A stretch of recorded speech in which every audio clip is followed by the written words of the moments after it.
last time. I can feel that burning deep inside. Gonna give it all I am. Gotta feel that power in my hands. Beat of the drums rushing through my skin.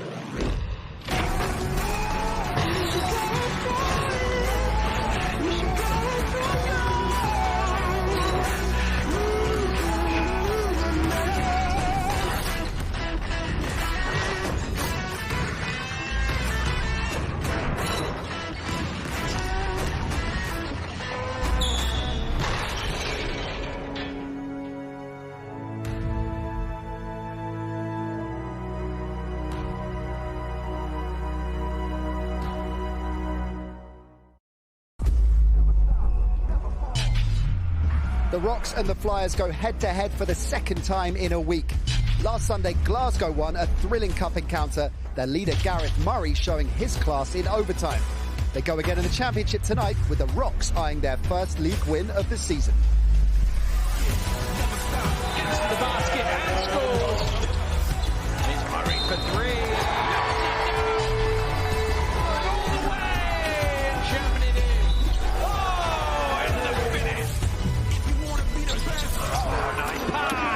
Two-handed jam. We're at the Emirates Arena tonight as the Glasgow Rocks host the Bristol Flyers. Friday night basketball live on Sky Sports. Very good evening to you. Good to have you with us. So our first look at these two teams this season, our first trip north of the border, and in what is clearly an evening of firsts, well, the Sheffield Sharks skipper Mike Tuck, delighted to say, making his season debut. Kieran Achara, the former Glasgow Rock, present as ever. Good to see you both. So, Mike, first things first, your 13th season in the BBL, and I bet you're feeling as fresh as your first, right? Oh, fresh as a daisy, baby. Fresh as a daisy. No, clearly blessed to still be playing the game I love, and just happy to be here. In terms of the Sharks' start to the season, how are you feeling about it? Mixed reviews. Obviously, we had a disappointing exit in the Cup quarterfinal versus the Lions last week. But we're 2-0 starts in the league, so you know the focus shifts to the league now, and we're excited about the season ahead. You are fast becoming the hardest working man in showbiz, because here you are tonight on Sky Sports. You're playing games week in, week out, and you're making chat show appearances as well. Tell us about that. Yeah, a little breakfast Sunday television chat show appearance. Very lucky to be asked to be on the show, and just being an ambassador for the sport of basketball within England.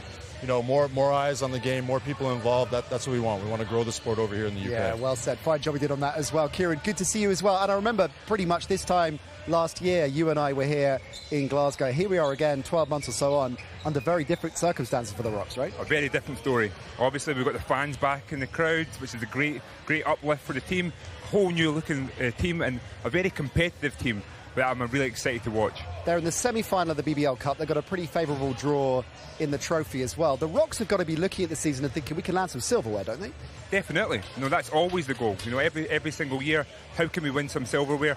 They've got the point guard to do that, I think, this year in Jordan Johnson. We're going to get into some of the new recruits in just a bit, because it is an exciting Rocks lineup we're going to be seeing a little bit later on. And speaking of exciting lineups, let's check in with our commentary team this evening. It is a BBL all-star lineup. Let's say good evening to Ant Rowe, Drew Lasker and Dan Routledge. Hey, fellas. Hello, Nat. Thank you very much. Guys, interesting game here tonight with these two teams having played last week. How does that live on into this weekend? Well, less than 7 days ago, this Glasgow Rocks snatched that game from the Bristol Flyers, but I actually feel that works in the Bristol Flyers' favour. When you win a game, a lot of things get brushed under the carpet, so when you lose a game, you dissect, you analyse, and I think this Bristol Flyers will look to correct some of those mistakes they made down the stretch, and that gives them the advantage. And Drew, at the other end of the floor, the Rocks, a tremendous way to win the game. Late threes, force it to overtime, and a fantastic performance from Gareth Murray in the extra period. Yeah, very impressive win by the Glasgow Rocks. In order to be a great team, you have to win games that you're not supposed to win. And the most impressive thing was they were able to get it done without their best player, Jordan Johnson, having one of his best performances. Well, the one thing you get when you come to the Emirates Arena is you get to see the Kieran Achara banner hanging up on the wall. And Mike Tuck, I'm sure, will have a banner hanging up in Ponds Forge soon, because he is 22 points away from becoming the all-time Sheffield Sharks leading scorer. And Mike, I know you know that stat. You're about to overtake Todd Cawthorn, a legend of the Sharks. He was there right from the beginning in the early days. He was even there when you started, a teammate of yours. Yeah, that's right. Actually, I had no idea about that stat, Dan. Thanks for reminding me and reminding Todd. But yeah, Todd, what an absolute legend. Todd Cawthorn, was there at the beginning of the Sharks, and he was a fan favorite for the club. Everybody looked up to him. He was a household name in Sheffield, and was there in the Sharks' golden era, really, back in the 90s, early 2000s. Helped bring so much silverware back to Sheffield. And yeah, he was my captain my first year with the club. So a great mentor for me, a great guy for me. We still meet up and go for a beer sometimes at the pub. And I can't wait to take his title. Sorry, Todd, I love you, but I can't wait. It's only taken 20 years as well, so well done. Brilliant stuff. Let's take a look at the championship table. Still early doors, of course. Glasgow, they lost their season opener against Manchester, who topped the table. They played 6 times, though, so that's a slightly loaded deck. Their 2 losses, both coming against Mike Tuck. That's right, the Sharks. The Sheffield Sharks. Newcastle, they got 2 wins on the board after their opening day loss at Leicester. Bristol's sole victory came against Cheshire, who are now 0-4 in the league, but they ran Leicester incredibly close in the Cup last weekend. Speaking of which, Leicester square off against Cheshire again in tonight's only other fixture. The Lions make the short journey to Surrey tomorrow. And the 2 games on Sunday, well, Mike is in action. The Sharks at Cheshire. The Rocks in action again too. They are hosting Plymouth. So the action coming thick and fast in the BBL. You can't tell a huge amount right now, Kieran, based on what we've seen so far, but has any team surprised you, either good or bad, with their early season form? Yeah, I think Manchester has definitely surprised me. I knew they were going to be good, but the way they're clicking as a team, I think, Coach Lloyd Gardner's done a great job there. Offensively, they look like a real powerhouse team. Yeah, dangerous, didn't they, on Sky Sports last week? A lot of change for Glasgow this season. Pretty much rebuilt the team from last year. What kind of side do you think Gareth Murray has tried to put together this time around? If you look at Gareth's game, he shoots the ball at an incredible rate. I think he loves a team that can shoot the ball, and that's what he's doing. He's got his players shooting the ball well, great ball movement. Like he said earlier on, defensively, they've got a little bit to work on, but right now, offensively, they're really starting to find their rhythm. Well, there are a lot of new faces. Let's find out a little bit more about 2 of the American imports who've landed in Glasgow this season.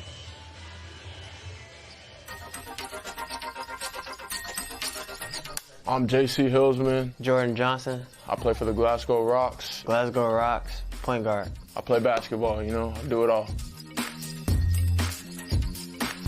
Balanced, efficient, tough. Fast, precise, good decision making. I know that's more than one word. I'm going with my boy LBJ, LeBron James. I'm bringing Kobe because he's the best player.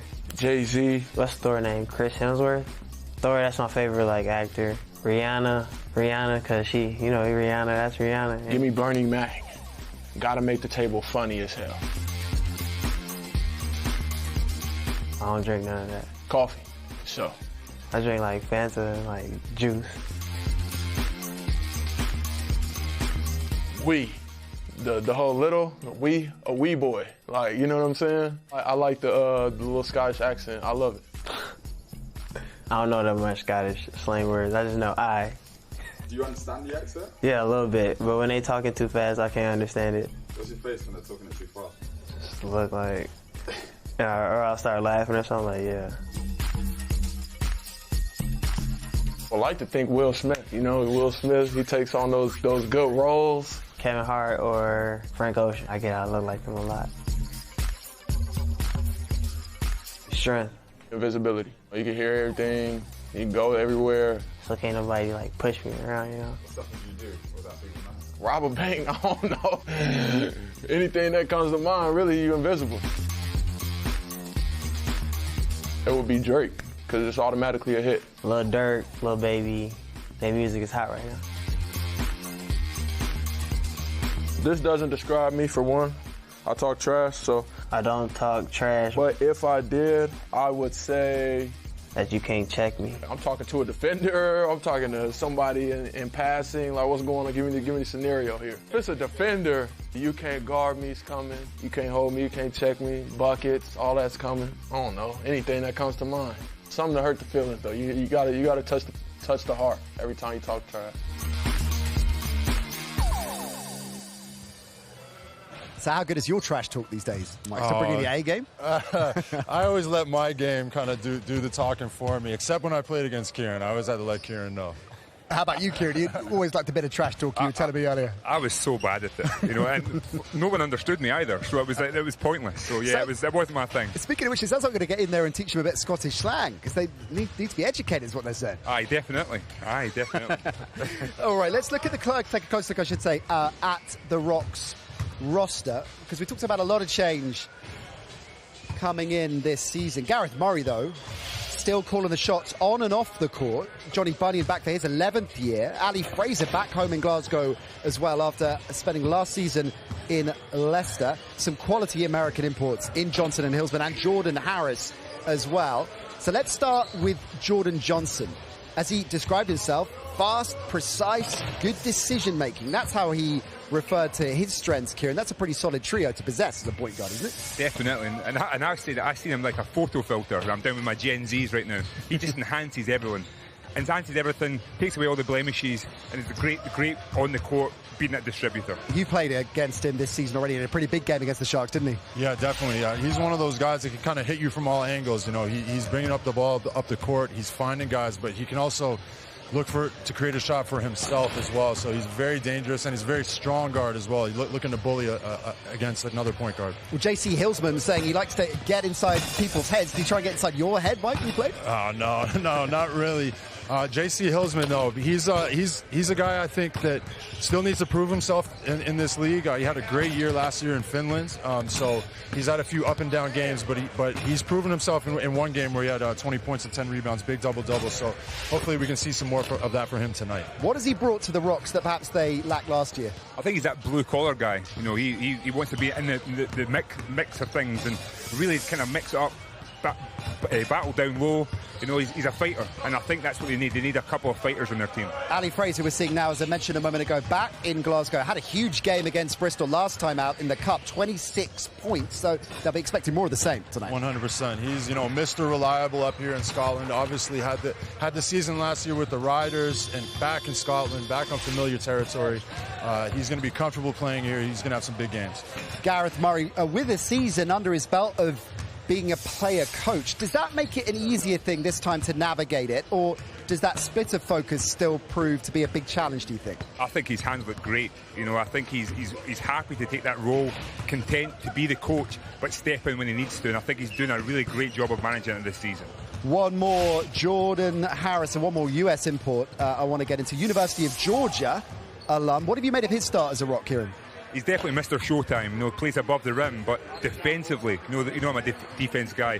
He's in the passing lanes, he makes it uncomfortable for the opposition, so I think he's a great fit for the Glasgow Rocks. There is a lot of energy about this Glasgow Rocks side, you can feel it, and it's going to be a packed crowd in here tonight inside the Emirates Arena, which will be great to see. So that's Glasgow. Looking forward to seeing them in action, but next up we're going to take a closer look at their opponents tonight, the Bristol Flyers, and they've got plenty of characters of their own. In an emergency, I'm calling my captain, Josh Rogers. He's the captain. He's supposed to be Mr. Dependable, so. In an emergency, I call Raf. I can count on him, and he's a unit as well. Honestly, I'd probably call my coach, because some of these dudes, I swear if I call them, they just throw their phones in the river. I'm calling Coach Kapoulis.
Welcome back. Friday night basketball on Sky Sports as the Glasgow Rocks host the Bristol Flyers. These two played a thriller in the Cup last weekend, so we are hoping for more of the same tonight. The Rocks have re-upped with some serious talent, as we've just seen, but they're going to have their hands full tonight. So let's take a closer look at the visitors.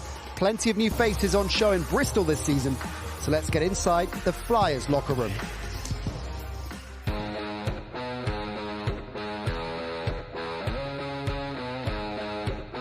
Best player on the team is Mike Miller. Maybe Mike Miller. He just does a bit of everything, can score, can really create his own shot. So far, it's been Mike Miller, for sure. I could say like probably one of the more exciting players that we have on our team would have to be Mike.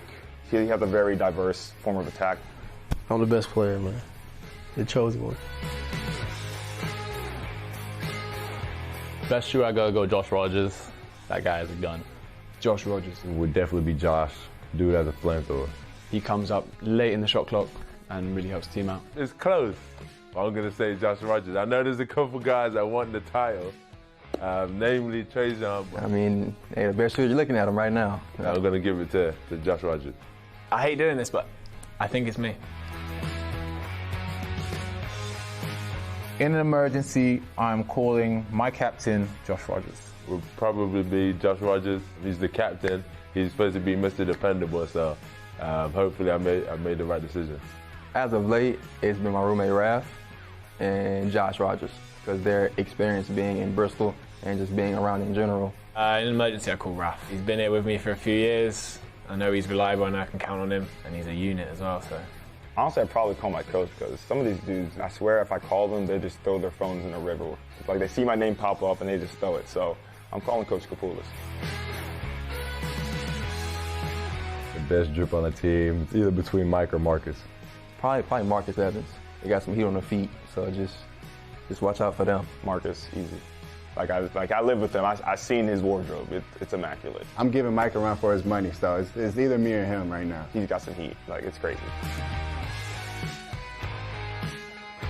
Definitely Shane. He's Showtime Shane. Shane, for sure. Showtime Shane. I'm giving a lot to Shane right now, but he's, Showtime Shane. I like that one. So I have a nickname that I've never outrightly said to Shane. I just call him like the Slim Reaper, kind of like how KD called him. Always, he looks like he's always like upset. So I just call him the Slim Reaper in my head. probably Marcus. If it's from half court, I'm going with Marcus. Probably Marcus. He's pretty versatile with the ball. I have to give it to Marcus. And this dude just cashes out and he talks his trash and he just makes it anyway. I might have to give it to Marcus. Marcus been on a little streak lately. No question. I'm taking the shot. Unless somebody's wide open, I got to pass. It's going up.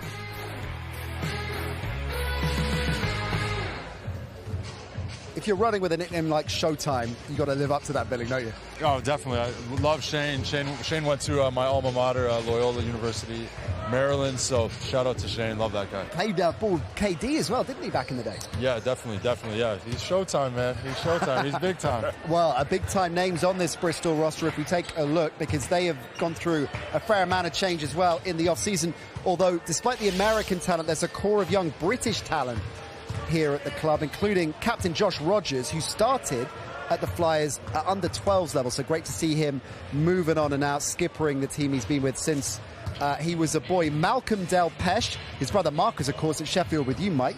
He's back at the Bristol, in the Bristol lineup, I should say. Some Americans, including Mike Miller, Marcus Evans, Trajan Jacob as well, and Shane Walker, as we said, a 6'10" big. Played with KD a lot as a youngster when they were coming through together. Let's look at Mike Miller first.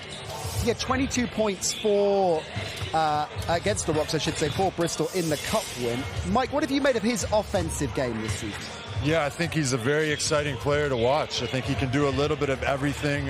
He's a tricky guard, very hard to guard, but he can create for himself off the dribble, which is very important in this league. But then he's a slasher. He can get to that basket. He can get by his defender, and averaging almost 15 points a game. So he's one to watch tonight for sure. Decent rebounder as well, which is explained why Bristol have been pretty prolific in that department. Malcolm Del Pesh there, shooting 60%. Back at the club for his second spell. Kieran, you're a big fan. Yeah, I like him. He's a strong player, but he's composed as well. You know, I think he's still learning as a player, but I think he fits the dimensions of Bristol really well because he's an unselfish player too. As I said, his twin brother Marcus at the Sharks. Who's the better player? Well, I gotta go with my boy Marcus. Shout out to Marcus. Marcus, speaking of which, Marcus Evans, you're taking a look at now, averaging 16 a game so far, which leads the team. Interesting quote he gave when he signed up for the Flyers. Coach Kapoulis wants us to play fast-paced basketball, and that aligns with my game. Is that very much what you're seeing from the Flyers this season? Yeah, I think the way that they've recruited, especially with Miller and Evans and even Jacob, you know, it's kind of, they're more in attack mode this season. You know, they've got these flashy guards that can create for themselves, create for others. They're looking to attack. They're looking offensively to set themselves up. For all the flash, you need a bit of stout backup defense as well, and that's what this guy provides, isn't it, Kieran? Yeah, I think he's improved year to year to me. You know, I think he's a solid player. Another one who gets on the glass. You know, he makes a big shot when need to, but again, he's relentless and it fits the narrative of Bristol Flyers. In the top 10 in the BBL right now for rebounds, team leader in that category as well. Trajan Jacob, you mentioned a moment ago, Mike, been featuring a lot for the Flyers, averaging almost 30 minutes a game, and he's contributing at both ends of the court, isn't he? Yeah, definitely. He's going to be an X-factor kind of utility guy for them. He's a lefty, really good catch and shoot guy, but again, can take the ball off the dribble and create. So, like I said, an X-factor guy, a glue guy. If he can get going, really help the team out. Kieran, I want to get into this matchup of the fast-paced basketball that Bristol want to play, or Coach Kapoulis wants his team to play. How does that match up with this Rocks defense? Yeah, I think it's a good matchup. You know, talking about Coach Kapoulis, last year they were a very slow, methodical team. Now they're a relentless, high shot-taking team. But the Rocks, they like to slow down the fast break. They're one of the best in the league for doing that. So it kind of slows down the pace a little bit. But they're still relentless inside in the paint. And that's where I think the Rocks really need to match up well if they're going to win this game tonight. All right, let's hear from Coach Kapoulis and also Gareth Murray. They both caught up with Drew a little bit earlier. Coach, is the team excited to be on Sky and back in front of fans? Of course, it's a home game for us. We're looking forward to the game. Same team as last weekend, but yeah, of course, we're looking forward to it. Without a question, it's just amazing to be back on Sky Sports and for us to be playing on the big stage. It's just an exciting feeling, and everyone is buzzing for it. Are you happy how the team is playing at the moment? Yes and no. Defensively, we've got to pick that up a little bit, but yeah, overall, I'm happy we're getting wins. A tough win last weekend, and we're happy to be playing again. We were playing some really good basketball. You know, you look back at the Glasgow game, the game that could have led us to the semi-final. We felt we played a good game. It was tough not to come out with a loss, but we've got a good group of guys. We're playing for each other, and there's a real togetherness. And only 5 days since the Cup game. Just share your thoughts on the result. Yeah, it was like we talked pre. It was a bit of luck on our side. We made some shots, we made some big plays. They made a couple of mistakes, and we'll take it. We got to win in the end, and that's what we're looking for. It was a tough loss, you know, losing in overtime. We played a good game. We had our opportunity to win the game. You know, 7 points up with 3.5 minutes, 4 points up with about 30 seconds. Glasgow made some big plays, and we talked about the Scottish players. Fraser had 26 points. Murray made the big three. Bunyan made the big three. And for them, it's as much as important to contain the American players and someone like Johnson, who's a really good basketball player. At the same time, the Scottish players make the difference. Would the approach tonight be any differently? We'll change a couple of things, a little adjustments, what they're doing and how we want to play, but a very similar game plan. Our game plan is similar. We've made some adjustments. We looked at video. Certainly some things on the defensive end. But also we've got to see what adjustments Glasgow would do, how they would defend the pick and roll. You know, we had a lot of success on ball screen situations, either in transition or on the half court, and we expect them to do something different as well. So we just got to read the game on offense, and defensively we just got to be more consistent. And what are the keys to victory? For us, it's not giving up any offensive rebounds, pushing the ball on the break, and really controlling the three guards that they have. And that's the keys for us. Playing hard on defense, making sure we keep the Scottish players in terms of in low numbers and being always conscious of them. And offensively, good pace, good reads, smart basketball. Thanks for your time, Coach. Thank you. Well, it's been a mixed bag for Glasgow so far this season, as Gareth alluded to in that chat. But if you factor in the cup run and you contrast year on year. He's going to be pretty comfortable, isn't he, with the start to the season?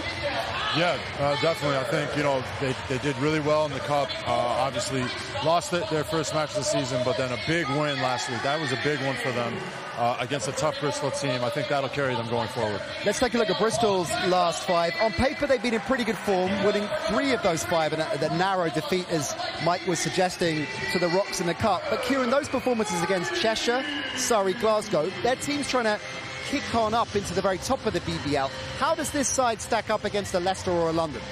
They're not quite there, and I always go back to defence. They're not there defensively yet. They're starting to score in drips and drabs, but they've still got another dimension to add. We look at the team comparisons, they're head-to-head. Kieran referenced it a bit earlier on. Bristol leading the BBL in points in the paint, so that's obviously going to be a key part of the Rocks game plan. As we heard there from Gareth, they've got to try and limit that. It has to be. They scored 58 in the Cup game the other night and lost the game. That was a lucky escape for Glasgow. If they have 58 points in the paint tonight, Bristol win this game. You talked about Glasgow being expansive, very much in the mould of Coach Gareth Murray. Talk us through the numbers that you're seeing there in terms of just how much they're trying to shoot threes. Definitely, and that's it. He wants players who can shoot the 3 or create for others to shoot the 3, and I think that's suiting their narrative. Gareth's got them doing exactly what they need to do. All right, let's take a look at the team leaders, individual team leaders. We're seeing the impact there of Jordan Johnson for the Rocks. How will Bristol try and keep him in check tonight? I mean, he's going to get off. He's going to get his points. I mean, especially if he shoots a little bit better than he did last week. But if you can take him out of the game, the Glasgow Rocks might turn into a little bit of a one-trick pony, whereas the Bristol Flyers a little bit more diverse with the 3 guards. Very quickly, Kieran, the matchup you're most looking forward to seeing tonight? It's definitely Fraser. Fraser and Delpeche. Fraser had 26 points in the Cup game. They're going to have to change that in order for Flyers to be successful. All right, we are almost ready for tip-off here in Glasgow. Last time these two met, it was an absolute thriller. We are hoping for more of the same. Tip-off next. Oh, nice pass! What a finish!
welcome back to Glasgow. Our first look at the Rocks and the Flyers this season. After solid starts in the Cup, both teams looking to kickstart their BBL Championship season.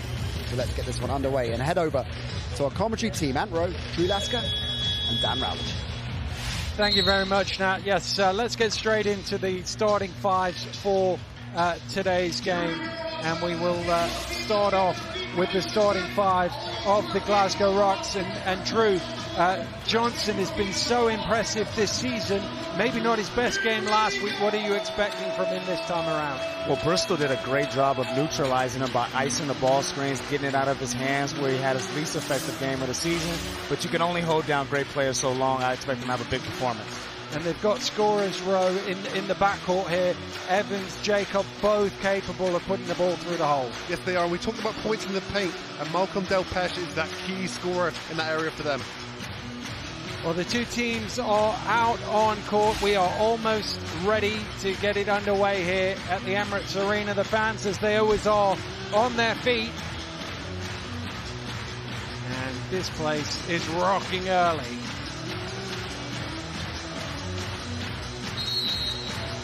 It will be Delpeche and Hillsman to jump it up.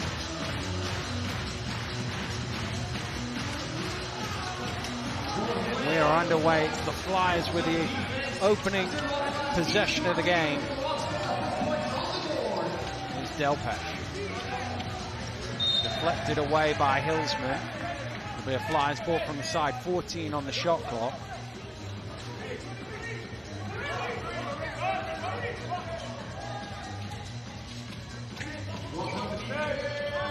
Inside to Rogers.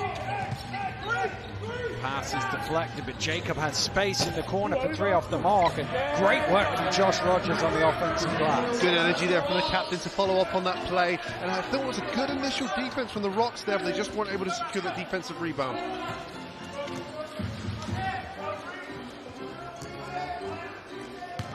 Nice little curl, and Hillsman gets all the way to the basket. He is fouled and will shoot two. Good aggressive move there from Hillsman. That's what you want to do. You want to attack. And Hillsman, a big, strong defender, and he's able to get all the way to the rim here and take the contact from Malcolm Delpeche. Well, we're not mentioning it yet, but Shane Walker not here for the Flyers. He's back at home ill. That's a chunk out of what they can do at the offensive end. Yeah, not only on the offensive end, but from a leadership standpoint, as Shane is one of the most experienced players on the Bristol Flyers. As you look at their roster, most of these guys are in their 20s. They got 3 Americans that are rookies, so he'll be a big miss to them. First points for the Rocks from the free throw line. Evans brings it forward. Delpeche looking for Jacob.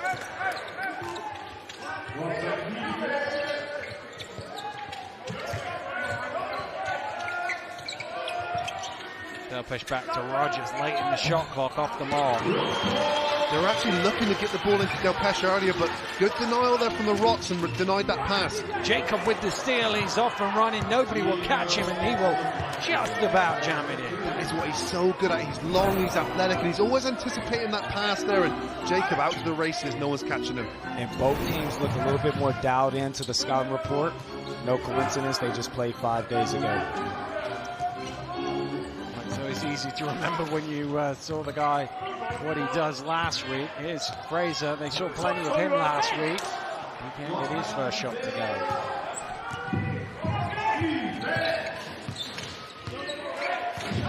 Evans. Dumps it down to Delpeche. Well, it was a good rotation, but he's still able to finish. I thought that, Dan. I thought Green got over there nice and quick. Stood tall, but it didn't matter because Delpeche was patient and gathered himself in a nice left-hand finish. And Delpeche is a much improved player since returning back to the BBL this season. Here's Green. Nice little mid-range jump shot. Oh, Green, of course, the latest addition to this Rocks team and averaging 5 points per game, so he's had a somewhat slow start, and people keep commenting on his shooting ability, and looked pretty good for me right there. Again, it goes down to Delpeche, spinning into a double team, trying to get out. Out to Rogers for three. Josh Rogers all string. And that's what someone like Josh Rogers needs to do. He needs to be ready to catch and shoot because Delpeche will Oh, goodness me, good take there from Ali Frazier. He thought he should have been fouled, but didn't matter. He was able to rise above the defender there and finish. And Bristol needs more from Josh Rogers. He's been up and down this year. If he can get more consistent, then Bristol could probably climb up that championship ladder this year. Big piece to the Flyers. Nice pass. Super bounce pass from Jacob. Really like these early plans here from Bristol Flyers. They go into Delpesh early and he's delivering. Gareth Murray wants to call a halt to proceedings already. He's not happy with what he's seen out there, and he'll be a little happier after that one drops in. Wow, that looked effortless too. Green steps into this one and bottom of the net hits the three. And I spoke to his teammate, former teammate, Newcastle Eagle Corey Johnson, who said, just wait, this guy can shoot. It's just an aberration, but he'll get it going soon. Delpesh through the contact. And Kieran talked at the top of the show, the massive disparity in points in the paint numbers last week when these two teams met, and that's certainly where the Flyers are looking to attack as Gareth Murray calls a timeout here. Well, and Delpesh has paid his coach dividends. He's 3 for 3, 6 points, and as Kieran pointed out, I think it's a really good strategy. That's what you want from the team on the road as well. You know, you want to go for high percentage shots, settle yourself into the game, and as we already saw as well, with those high percentage shots, it attracts so much of the defense that gets sucked in. Josh Rogers hitting those three. And that's the difference I see in the Flyers this year that they didn't have in the past, is they can play inside and they can play outside, whereas in the past, they just relied on the perimeter game, so it's great to see from the Flyers. And they really have looked to attack here in the early stages, and it bodes well for them, because not only have they got 10 of their 13 points in the paint, but if you can get the other team in foul trouble, there's the first foul of the game inside. These all add up as the game goes on. I think so, and you, even if you're going for these shots in and around the rim and you're attacking the rim, you know, whether you're a big or you're a guard, typically as well you're going to have guys crashing the boards, and that's just one other advantage for the Bristol Flyers. They do a really good job on the offensive boards, and that creates second, third chance opportunities. And one thing we haven't seen yet this season from the Glasgow Rocks is their famous 3-2 zone. I wouldn't be surprised if they went to it tonight, not only to shore up the middle, but to contain the guards that they struggled to stick with in front of last week. The last action was that foul, but it's sent Delpesh to the line for the bonus free throw. He gets a friendly bounce on that one. Nice speed to get all the way to the basket, but no finish there for Johnson. Miller gets in, good step back. Really wasn't there. So much space had to get into the center, and then he comes back around, the big step through, nice right hand finish there. His Hillsman in the corner got caught on the land, and he will shoot three. Overzealous there for Miller to get out to that defender. I think his adrenaline was still high off that really nice step through move he just made, but rule 101 in basketball, do not foul a three-point shooter. Well, maybe if they'd been a little closer to getting out to Johnny Bunyan in that spot last Sunday, they might have won the game. I bet you they will tonight. But one thing that's interesting, a lineup call from Bristol Flyers is playing the three guards together. Really haven't seen much of it this year with Evans, Jacob, and Miller. So an interesting lineup change by Coach Kapoulis.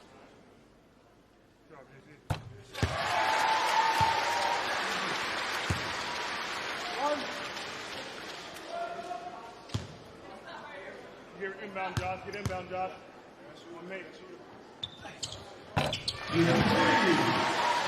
From the line, cuts the gap to 4. 16-12, high scoring opening 4 minutes.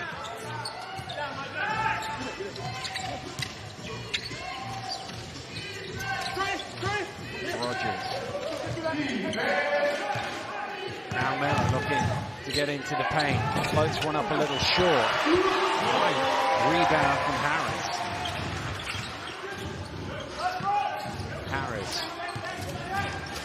That's just out of reach for Hillsman. Turnover. Flyers in transition, but Harris breaks it up.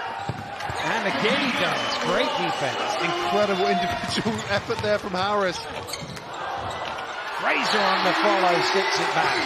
Well, Johnson didn't have a very good shooting night here 5-6 days ago and slapped down there, but Ali Fraser active on the board, puts it back.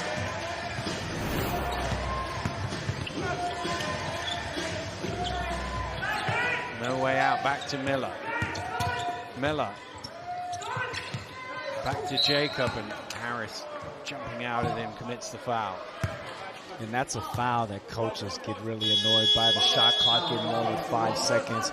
You got to be diligent, force them into taking a bad shot. But Bristol Flyers, sideline ball, clock resets for 14 seconds.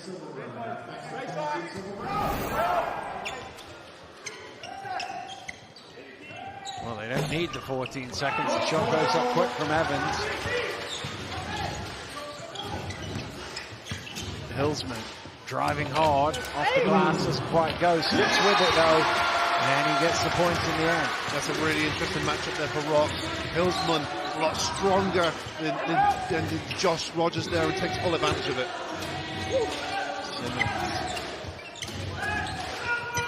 Back to Jacob. Jacob off the glass. Good patience there. Didn't force the shot off Evans. He knew he was at a disadvantage there with a taller defender. Waits for the cut and trays on Jacob with a nice left-hand finish. These guards are relentless. They'll get downhill all night, so Glasgow's going to have to do a better job of staying in front and containing. Johnson kicks it out to the corner.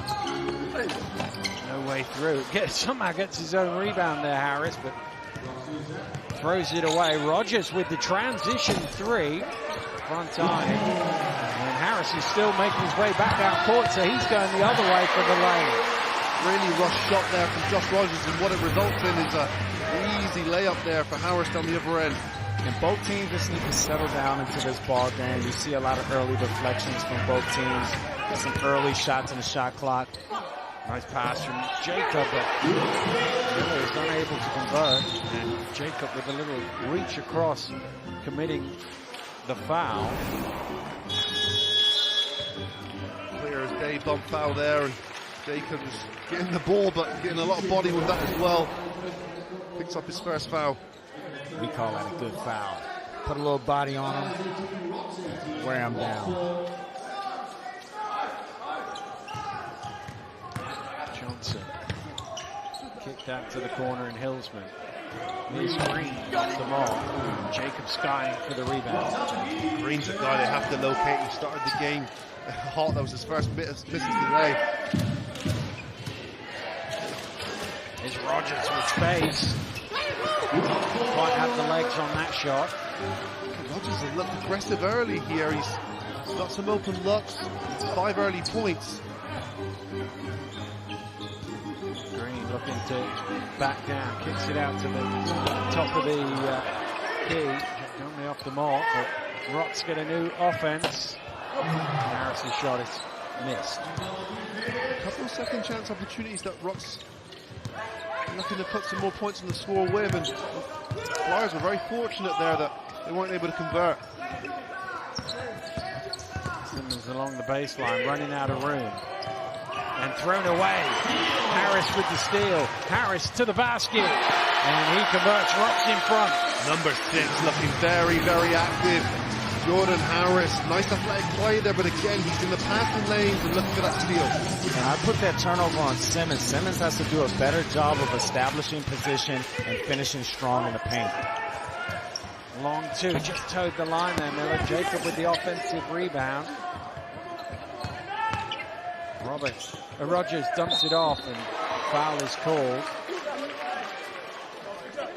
Well, it's a good defensive structure at the moment by Rocks, and Bristol Flyers having to work very, very hard there to get a look at the basket, and they don't get an open look by any means, and we've got a foul and an after the whistle statement block from Harris to let him know, or remind him that he's still there. One of them that he just needs to clip up with no commentary on. Yes.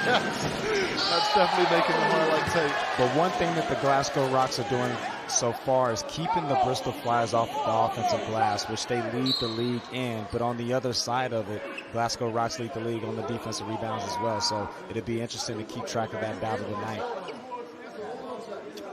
Well, the Flyers were trying to make a substitution in there, and the referee blew the whistle, so that missed free throw will not count for Simmons. He'll still get 2 here.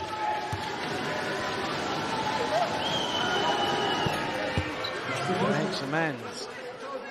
And that's an error that I think you would see in a Bucks ball game. It happened to me on Wednesday, having a lane violation on the first shot. Welcome to the world of coaching where everything goes against you. A different level of respect for it now, that's for sure.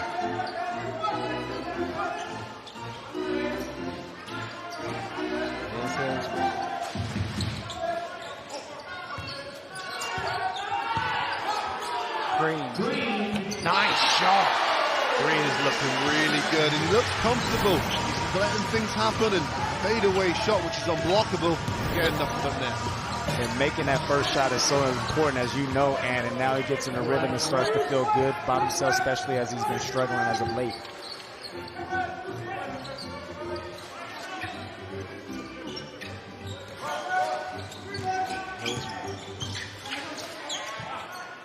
Back to Johnson. Foul called on Samuels. And that's what Johnson can do. He's so quick off that first step. Defender, it's difficult to react. And Samuels there, half a step slow and picks up the foul. 1 point game, 1 minute to play in the opening quarter. Johnson over to Hillsman for 3, and he strings it. Wow, Hillsman this time steps into it, and this Rocks team certainly got confidence there from beyond the perimeter. We haven't even seen their player coach, Gareth Murray, arguably the best shooter feature in this game yet. 10 points for J.C. Hillsman early on. Jacob to reply. Misses the 3. Ball batted about, ends up in Johnny Bunyan's hand. Here's Johnson, throws it up to Jack Domney. Clears the man out of the way and lays it in for 2. Wow. Rocks using some brute force there, and Boban Jack Domney gets his first 2. And he's someone as well that we forget that last year was sort of his coming out season in the BBL, you know, a 9.6 rebounds a game guy, and he's had a really slow start this year, averaging 3.5 points a game, and he's been plagued with injuries to add to that. Last couple of seconds here in the first quarter. Simmons running in, gets to the hole, and is able to score. Wow, nice move there from the big guy on the baseline, and finishes it and closes the deficit to 4 points. Well, Bristol started strong here in the first quarter, but J.C. Hillsman with 10 and Green with 7. The Rocks are in the lead here at the end of the opening quarter at the Emirates Arena. It is Glasgow Rocks 27, Bristol Flyers 23. We'll be back with the second quarter in a couple of minutes.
Welcome back to the Emirates Arena, where the Glasgow Rocks lead the Bristol Flyers 27 points to 23 as we get the second quarter underway. Here's Bunyan in the corner for three. That's off the mark. Rebound saved by Malcolm, and a new shot clock for Glasgow.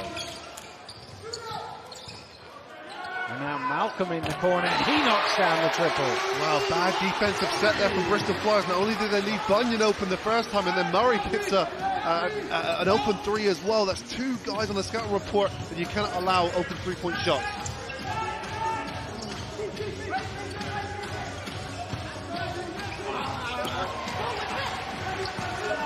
Johnson bringing it forward to Hillsman. Here's Malcolm again, same spot, the same result. And Corey Samuels with the rebound. Well, we've had a substitution in the commentary booth with as Thomas Edwards goes in. Mike Tuck joining us down here. Great start for the Rocks in this game. Yeah, definitely. I love their energy right now. You know, and the two guys that stood out to me for sure are Green and Hillsman. I think those were two guys for me that so far I think they've been a bit hit or miss, and I think today they've really come out, especially Green early on, and been aggressive, finding some rhythm, doing what they needed to do to get their team in this. I think there might be a shot clock issue here because Jack Domney's hook did not touch the ring. It went out of bounds off Bristol, and I don't think they ever had total control of the ball. Here's a look. You can see it's off. It goes out of bounds, and the referees have put 2 seconds on the shot clock.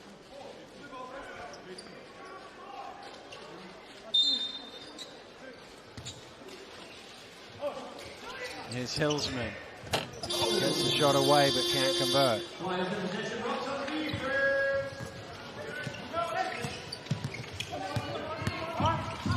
Good hand to knock that out of bounds by Hillsman. That's happened a few times already this evening. Rocks just get their hands in the passing lanes. Okay, they don't create a turnover there, but what they do is they get Flyers out of their flow, and it's very frustrating when they have to inbound the ball here from the sideline again. Yeah, definitely. That's one of those stats, deflections, that's not really on the stat sheet, but it can definitely have a huge effect on the game. Here's Thomas Edwards. His three is halfway down, comes back out again. There's a deep one too from Thomas Edwards. Oh, nice pass! And what a jam from Jack Domney! That's what you want your big man to do. Run straight down the middle, straight to the rim, and go, man. Jack Domney cuts that down with authority. That's what you want your point guard to do as well. What a jam, but what a pass from Johnson there. Bristol not getting back to the paint on defense. Samuels running down a blind alley here. Shot clock getting low. And Jack Domney's call for the foul. That's going to...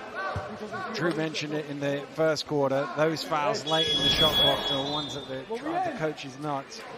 Yeah, keep your hands off. Just ride them through the baseline. Make them take a tough shot over a hand up. That's what you want. You don't want to get your hands in there and get a cheap foul, especially on your bigs. Well, Ali Fraser back in for him.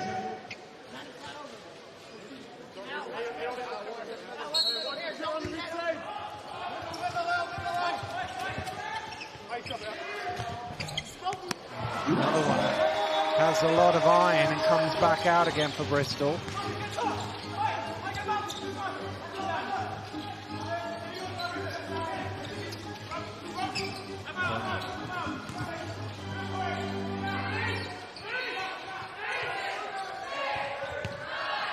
Johnson, late in the shot clock, looking to go to work, drives in, gets it up high, batted loose by Malcolm. Bunyan now for three, knocks it down. The second chance opportunities, the Rocks this time seizing the moment on the offensive glass, and Johnny Bunyan stepping into that. He's not going to miss too many of those. No, shooting over 50% on the season so far and leading the team in three-point percentage. Well, here's a second chance opportunity for the Flyers and a third as it's tipped in by Delpesh. That's what they're going to need him to do, that energy from Delpesh, their great putback finish. That's the thing about this Bristol Flyers team. I feel like every time Glasgow scores a tough shot, it's right down to the other end. Bristol are relentless at keeping the ball going, keeping that attack mode on, staying very aggressive offensively. Lovely to see the old-fashioned bank shot there from Ali Fraser. Not too many guys use the glass like they used to from 45. The old bank shot. I remember the old bank shot. do you remember that, Rob? I do indeed. I remember you hit a couple back in the day. Yeah. Maybe you should look to elect that strategy to get you those last 22 points, Mike, you know? Just all bank shots from here on out. Thrown right to Harris. Harris in transition, getting all the way, and he's fouled by Miller. Will shoot two. Yeah, Harris has been missed at activity on both ends of the floor. It's been his defense, it's been the energy there, and steps through, and Evans looking for the spectacular block. Deemed a foul by the ref. Well, we've talked about Mike Tuck and his 22 points that he needs, but he actually does lead Sheffield all-time in other categories. I just wonder if he knows any of the other categories that he leads in. Any idea? Interesting. I would assume hopefully rebounds I'm up there.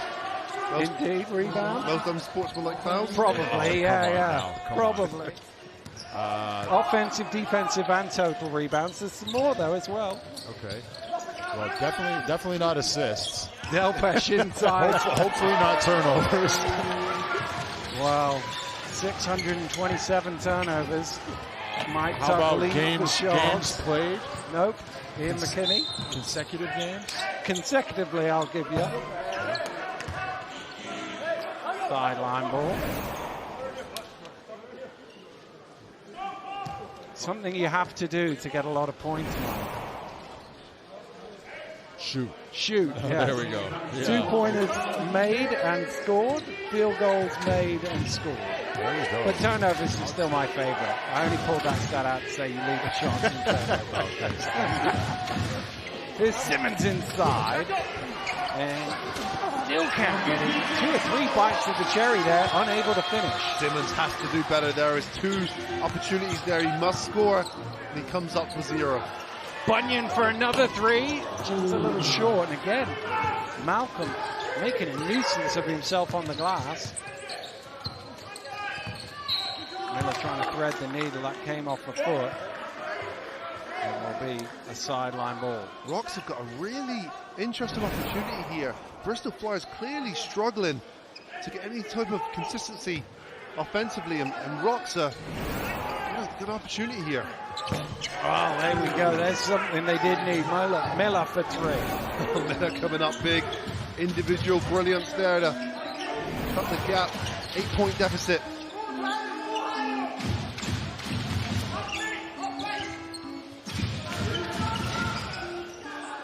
Malcolm in the corner off the mark.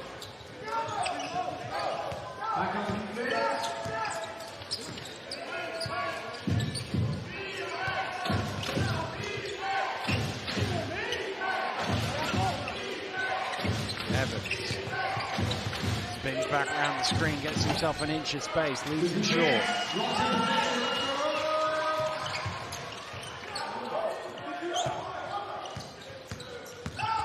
Harris. Oh, dancing his way to the bucket for 2. Harris has looked really, really good. And the concern I've got for the Flyers at the moment, they've got 2 bigs on court in Delpesh and Simmons, and you need to, when you've got 2 bigs there, you have rim protection, and that's not what they're getting. Well, turnover. I think they're concerned for Coach Kapoulis as well. This is on their turnover. You can see he just lost his dribble. Is they've given up 40 points and we're still 4.5 minutes from halftime. It's a lot of points to give up, and Rocks really getting whatever they want on offense.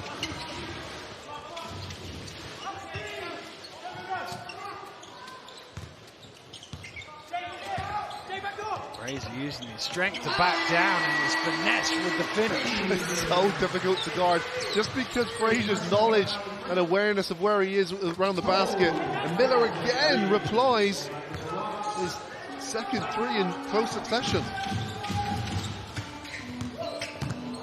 Stumbling through the lane and turning it over is Hillsman.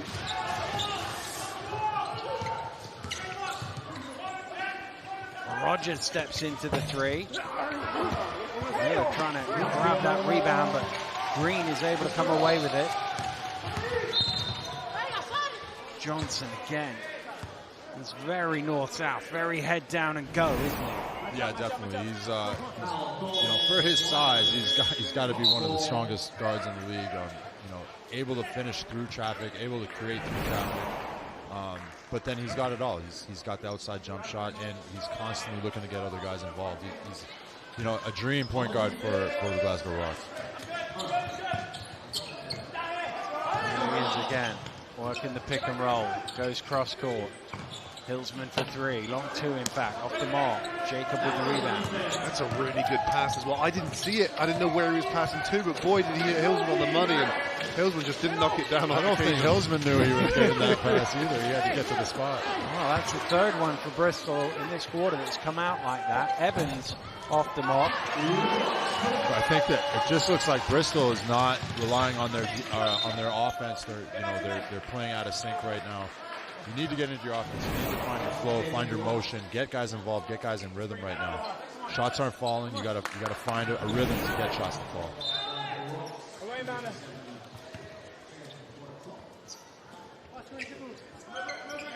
Johnson to Harris. Now Green squares up to Rogers. Green driving hard, gets caught on the head but goes through it and in for two. Wow, tough move there from Green. He squares up there and Josh Rogers has to honour because he's shooting the ball well, and great use of the body there from Green. He clearly outweighs and outmuscles Josh Rogers on that occasion. He gets all the way to the rim and one. And this is something we've seen from them already in the first quarter and the second quarter, finding Green on that left-hand block. And I think that's a matchup that they've got to expose there against, you know, a little bit smaller Rogers, using the body, bullying him down low, easy finish and one. Well, a chance to stretch the lead to 12 points when they come back out of this timeout. Coach Kapoulis trying to get things going back in his team's direction. Important 2:45 for them here, and that they don't let this one get away. They want to get it back into single figures and not let them get out to 15, 16, 17. You can see he's very unhappy. Yeah, you can, and you can't help but feel that this is a team that just weren't ready for this second quarter to start. Only 10 points on the board for them in this quarter so far, and it's been the Glasgow Rocks that have inserted their dominance in this game on both ends of the floor. And the Bristol Flyers just haven't been able to keep pace. If it wasn't for Miller hitting those 2 threes and keeping his team within distance here, they'll be in a world of hurt. Well, they need to find some way, as you say, to get some scoring in the offense almost, rather than relying on individual brilliance. During that second period as well, they had Delpesh and Simmons playing together, so you've got a good 6'9" and above in that front court, and they weren't really looking to feed the big guys, so they didn't have an advantage. They had a size advantage, but they weren't using it. They weren't going to their high percentage shots like they were in the first quarter. So I think they've got to look to establish something here whereby if it's not through the big, it's at least the guard penetrating and getting to the rim.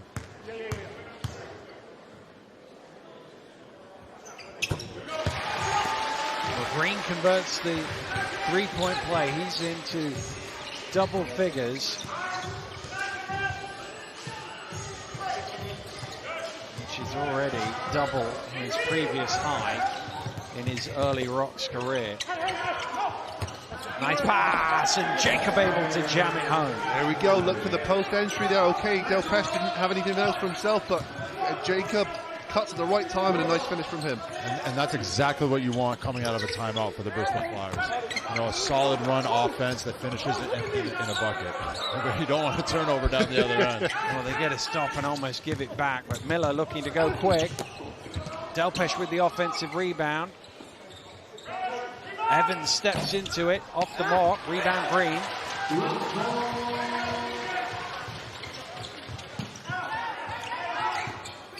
Here's Green, he's going to fire up the three. Well, pretty much everything else has been dropping for him. He found himself a lot of room there. He was the trailing man, wasn't picked up, and he let it go and not able to knock it down. Rogers saw Green diving out of him and misses everything. Josh Rogers had an early 5 points, and since then he's 1 for 5 from the three-point line. And what that is, it's a lot more difficult to crash the boards when you're shooting these deep threes as well. So when you're attacking the rim, at least you can follow up, and the rebound's a little bit nicer in that sense. And I think Flyers have to find a way here to have a good balance. Johnson, no way through. Flyers in transition. Jacob. 3-on-2, need to do better than that. Yeah, and I just feel like the Bristol Flyers, it's just a little bit of carelessness with the ball. Too many deflections, a couple of little turnovers here and there. And also, you know, a guy like Evans, who's leading the team in scoring, hasn't scored a point yet. So we need to get everybody involved. Great pass from there to Delpesh with a big finish. Freezon Jacobs doing a really good job of penetrating and making things happen. He's been the guy that's not settled for the three-pointer every time, and he's making a positive impact on his offense.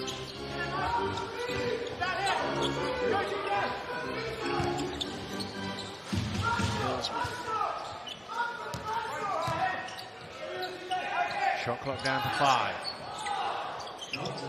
Nice shot for 3. First points of the game for Johnson. He's got 6 assists. He's on the board now in the scoring column. That's what happens when you go under the screen. You got to check out that scout. Can't go under the screen on Johnson. He's got the ratchet on. Evans gets into the paint, drops it in. Evans needed that one, and so did the Bristol Flyers, but here comes Johnson. Well, they're maybe going a little quick here, the Rocks. I think they'll look up at the clock now and see there's 10 seconds here. We can take all of these. In fact, Gareth Murray's going to make sure that they do the right thing here, because he's going to call a timeout. 10.2 seconds to go here in the first quarter. 48-39. Rocks trying to get a half century on the board for halftime, and that will, I'm sure, be something that Coach Kapoulis will be talking about at halftime. We're not going to win this game if we give up 50 in both halves. Yeah, and you've got, pretty balanced scoring. Every guy who's been on the floor has put the ball in the basket so far. So that's what you want to see from the Rocks. I think just much more balanced attack from last week, much more controlled attack. They've obviously gone away from last week's game and done a little bit of homework. And I think for Kapoulis, I think some of the frustrating things he'll find is there's got to be scouting reports. We've seen guys that shouldn't be in open spots have those open shots. Malcolm, Bunyan, etc. But also the battle of the boards. Gareth Murray's clearly made that message to his team. If we do not win the battle of the boards, we don't put ourselves in a good opportunity to win this ball game. And clearly winning the battle of the boards 25-20, and it's getting them second chance opportunities which they're converting. Well, Gareth not even put himself in the game thus far, and of course he was heroic in overtime. It was unbelievable the way he took over the game last week. He really was, man. He was the game changer, that a kind of a cheat code. Oh, Coach Kapoulis has just called a timeout now. So he's gone out, had a look to see what Gareth Murray has drawn up, and then he's called a timeout to counteract this. And I always wonder, from the offensive team's point of view, whether you then change the play, or you say, well, we know what we were going to do, we're going to do it anyway. Yeah, I mean, you've got your timeouts in the first half, so in a situation like this, you might as well use them up. You don't want to go into half not leaving everything out there. So another chance to talk about it, another chance to just really hammer down what they want to do. And who knows, maybe he's had a change of heart in a few seconds there. I always wonder about it, because just because you're giving them a chance to change them, you've seen what they're going to draw up, but they might change what they do it. So everything that you change defensively, they might come out with something totally different. Well, you know what they say, Dan, basketball's like a game of chess. Yep. Well, what I will say, I just made that up, by the way. What I will say is Bristol Flyers, they've got to figure out things on the defensive end. Yes, they've conceded 48, but the struggles continue for them. 21% from the three-point line currently. They need to increase that in order to close this gap. Here's Johnson. Round to Green. Hillsman gets all the way to the basket and is fouled on the way there. Jacob's not convinced. Good attack there from Hillsman. He's able to create something out of nothing, and he's going to have a trip to the free throw line with just 1.7 seconds left of the half. Second foul of the game on Jacob.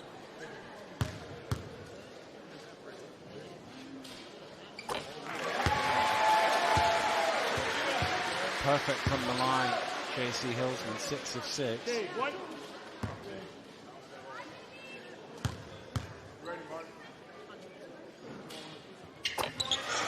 Rocks do have 50 on the board. Jacob is going to heave from inside his own half and over the top, but a good first half for the Glasgow Rocks. They've built up an 11-point lead here, and they've done it through their offense. 50 points in 20 minutes is a great return. Yeah, the offense has been energized by their defense. I feel like they have been the aggressor on the defensive end, hands in the passing lane. Johnson, Harris, I thought they've been great at making things very difficult for the Bristol Flyers, which has equated or equaled success for them on the offensive end. 50 points at halftime, down 27 the first quarter, 22 the second. They're in good shape offensively. You can see 5 of 11, from behind the arc, but they've also got to the free throw line really well. They have, and again, they've had good shots. That 5 out of 11 could have very easily been 7 or 8 out of 11. They've taken good shots there. They're moving the basketball and they're getting the guys in the spots that they want them to take the shots.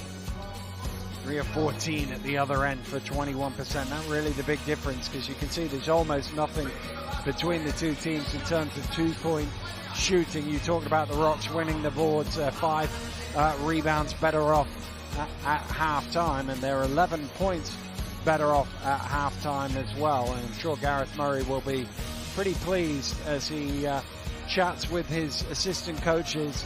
Let's get some reaction. Drew is courtside with an interview.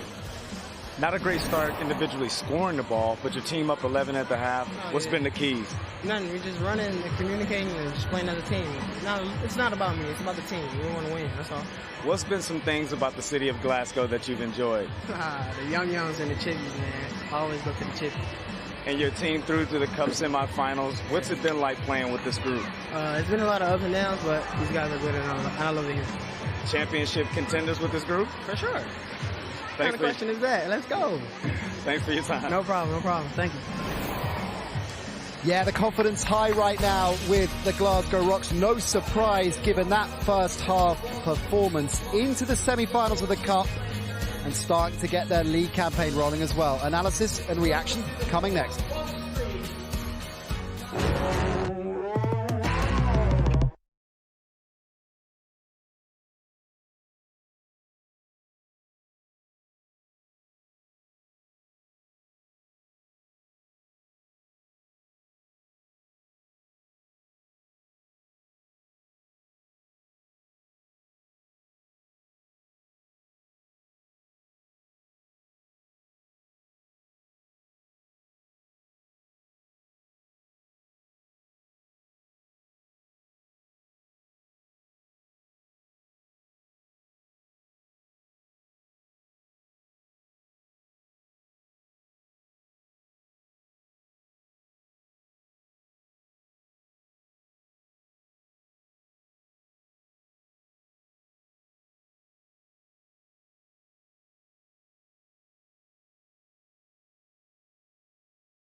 So an 11-point lead at the half for the Glasgow Rocks, and their offense was absolutely humming for much of the first 2 quarters. Last time these two met, it was an absolute thriller. Well, it's been an explosive and exhilarating and pacey first half. But not as close as the last encounter. Bristol need to find something to get back into this one, because it's all Rocks at the moment. As is evidenced from the match stats here, Kieran Achara, 2 things that caught our eye in particular. Firstly, how clinical the Rocks have been from the 3 free throws. Yeah, definitely. I mean, they've been attacking the rack and getting fouled and finishing it at the free throw line. Bristol, not so clinical from the 3-point range. Yeah, they're still finding their rhythm. But, you know, like I said, at least they're taking the shots. They're getting open looks. They just have to finish them. Yeah, not as clinical as they'd hoped, the Bristol Flyers, but as Kieran said, creating opportunities. And Mike Tuck, Glasgow absolutely rolling offensively and taking those opportunities. What is making this offense tick? I think that they're taking their time when they need to, but they're also pushing the ball when they need to, and they're finding the right guys. The 2 guys that stood out to me, obviously, Hillsman and Green, I think, and those are 2 guys that haven't always had the quickest and biggest games, but today they've really stepped up. Yeah, JC Hillsman's a player that we want to get into because we talked about him at the top of the show, Kieran. You talked about him adding some blue-collar grit. It's like he was listening to you. Definitely. You know, he was attacking the glass, you know, going for rebounds. He was battling, attacking, you know, creating shots for himself, getting fouled when he needed to. But this epitomises him. You know, chasing up every single opportunity, creating space, and getting easy finishes at the rim. Yeah, creating opportunities out of nothing. But he also showed his finesse as well, didn't he, Mike? Take a look at this. Yeah, I mean, huge shot here from the 3, and that's the type of player he is. He can step out past the 3. Very good catch and shoot player, but then, yeah, can catch, really good first step, drive to the rack, and finish inside. And his versatility key in this first half, wasn't it? Yeah, 100%. And I think that's something that the Rocks have been missing is cluing in on that and using that to their advantage. And they've been using it today. I mean, 50 points in the first half. What a huge half. Let's take a look at Jordan Harris, because when you're talking about turnovers and turning turnovers and steals into points, he's been right in the thick of that, Kieran. Yeah, he got lucky here. They got back on the break, got leaked out in the fast break. But here, you know, this is a perfect example in the passing lane, you know, looking hungry. But the thing that worries me about this is that's usually a showtime play. He plays above the rim. I'm wondering if he's carrying a little bit of an injury. Yeah, you think he might be a little hurt, don't you? Definitely, because he's still clinical, finding ways, very crafty, but at the same time, I think he might be hurt, carrying a little bit of an injury. Fraser Delpeche was the key matchup that you were most looking forward to seeing in this one. How's that played out in the first half? Yeah, I was very impressed with Delpeche right at the start, you know, really attacking the glass, making Ali Fraser play defense. You know, it was either you're going to foul me today, or you know, I'm going to make this job hard for you. So Delpeche has been really, really aggressive, especially in that first quarter, going at Ali Fraser. All right, strong first half for the Glasgow Rocks, but there's plenty to be positive about for Coach Kapoulis. How do they get back into this game, do you think, Mike? I think they need to trust the offense a little bit and play to their strengths. I think at times they've shot the ball a little bit too quickly, and they've been a bit careless with the ball. You know, there's deflections going on. There's a couple of turnovers. They need to get into an offense. They need to find their motion offense and get into a good rhythm and get key guys going, like a guy like Evans, who's only scored 2 points so far. All right, this one is still wide open. Before we get to the second half action, it is one of my favorite times of the week. It is time for the BBL Plays of the Week.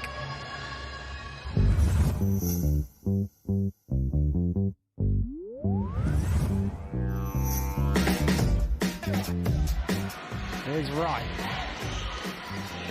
Getting into the paint. Great finish from Neymar Wright. That is exactly what that was. That great finish at the rim there.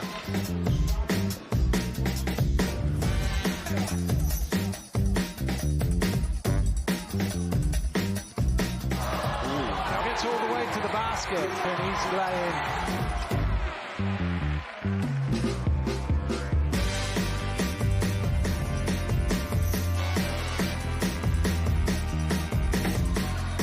Armstrong looking to attack quickly. Beautiful move. That's so tough. Tariq Armstrong, a prime example of size does not matter.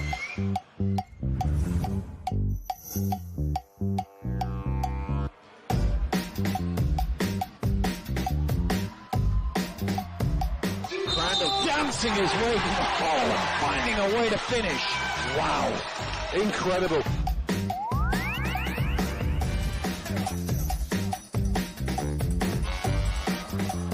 nice pass from Johnson.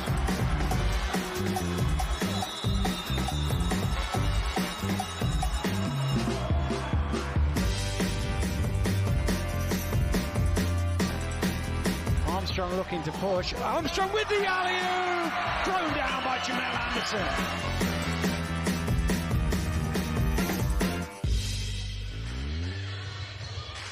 Well, if my favourite part of the week is watching the plays of the week, Kieran and Charlie, we all know your favourite part is anointing the disgusting player of the week. Which way is it going this week? You know what? Gino Crandall's play was really, really nice, but I expect that from him. Ali Fraser, round the back into the Euro step. That was disgusting. Of course you went there. Mike, why weren't you featured in that? What's going on? We had a rough day at the office on Sunday. Okay, we will look for you in next week. Kieran, quick one. In terms of Bristol getting back into this, we heard Mike's opinion. How do you think they get back? Score more points, maybe? No, I honestly, to be fair, I see the way they're playing right now. They're playing some good basketball. Just make some of those outside shots. They're right back in this game. All right, it's only 11 points. That is not an insurmountable task by any stretch. We will see if the Flyers can get on a roll and get this one keenly poised. But right now, it is all Rocks. Second half action is coming next.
Welcome back to Glasgow. 50-39 at the half in favour of the Rocks, but Bellini, this one is all to play for. Let's get back to our commentary team. We're loaded this evening with Drew and Dan.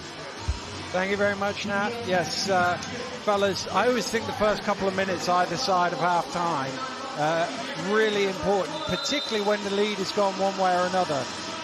This is a key moment in the game for the Flyers.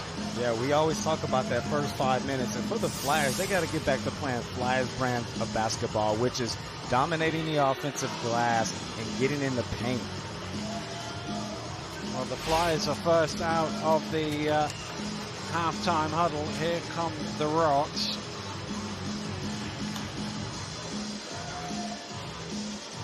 And it's interesting because when we watched the game back last week, it was almost the reverse, wasn't it? Flyers were the comfortable team through the game, and the Rocks came back at them at the end. So the Flyers know they can match up well against this team, but just can they do it again? Well, if they're playing reverse roles, the Flyers are going to be happy with the outcome, Dan. But for this point in the game so far, the Rocks do look the more comfortable team. Well, that's not a great start. Thrown away, Harris. Oh, he didn't mean the pass, but he got it to Fraser, and the foul is called. There's no signal to the table. There is now. It's foul on number 2, Marcus Evans. Jordan Harris is having one of those games. Incredible anticipation again for the steal. And even down the other end when he's falling up on the floor out of control, it goes to his teammate. Well, 4 steals for him, which is normally a big number, but coming off the back of last week's show, looks relatively average. Here's Harris. Green in the corner for 3. Not quite the home court roll for him.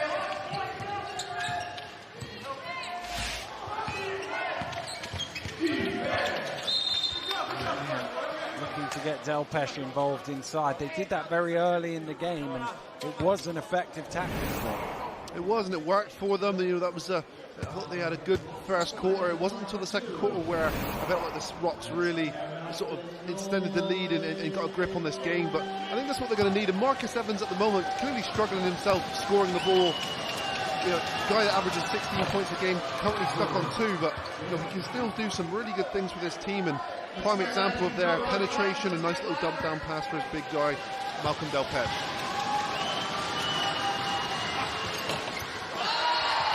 Second one is out, but Thomas Edwards trying to keep it alive for the Flyers. Holzman's able to come away with it.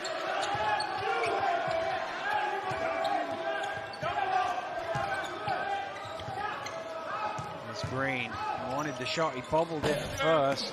And then when he did get it away, it fell short. And coach showing great confidence in Green, drawing up that play to shake him loose, just fall short. Harris trying to come up with it, he does. And the Rocks have numbers here. Fraser gets it back to Harris, and Bristol able to come away with it. Plenty of contact in there. Jacob with the miss, and the follow is missed as well by Delpesh. Wow, interesting run of play here. Both teams missing chippies around the rim, and Bristol Flyers are obvious 2 easy misses around the rim there.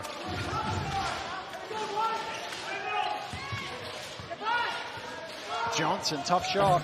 Oh, that one rims out. It's been 4 or 5 on that rim where they keep coming out. Luckily for Flyers, because if had they gone the other way. Well, the first 3 of them were theirs in the first half, as that pass is too high. Just a little discombobulated here in the first 2 minutes. They are dazed and confused is the term I'm associating with the Bristol Flyers offense at the moment, because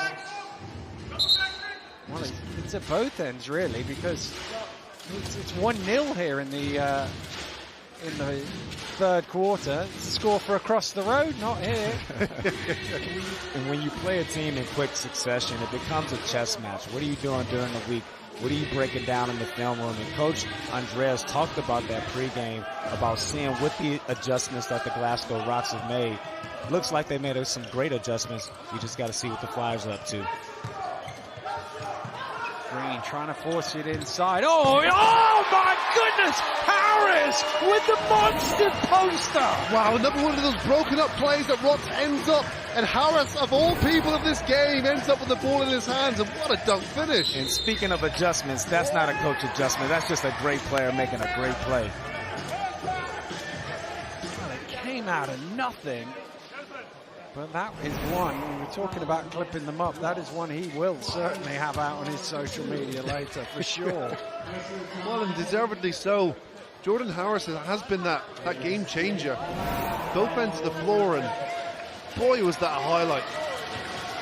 But if you look at the Glasgow Rocks, they're built around shooting and high IQ level players.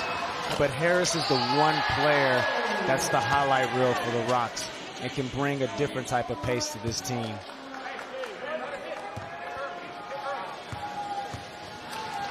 got an index rating of 15, highest of any player on the Rocks court right now. Delpesh going 1 of 2 from the line, gets it down to 11, and that is an offensive foul. This Hillsman just drove into the paint. That's the first time that hasn't worked out for Hillsman today. He's been really good at going to the rim. He's got 12 points himself, but I think he's been aggressive, and good things have happened when he's attacked the rim. No personal foul though, so he will sit down.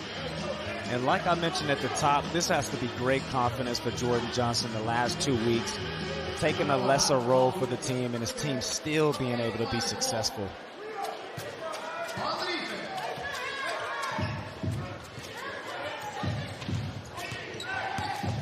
Jacob hooks it out to Evans. Delpesh. Kept at bay by Fraser. Thomas Edwards attacking the rim. It's a really tough move there from Thomas Edwards. It's all the way to the rim there. He's a strong player, and a nice finish from him there. And Edwards has to get himself going, been quiet today. Nice pass.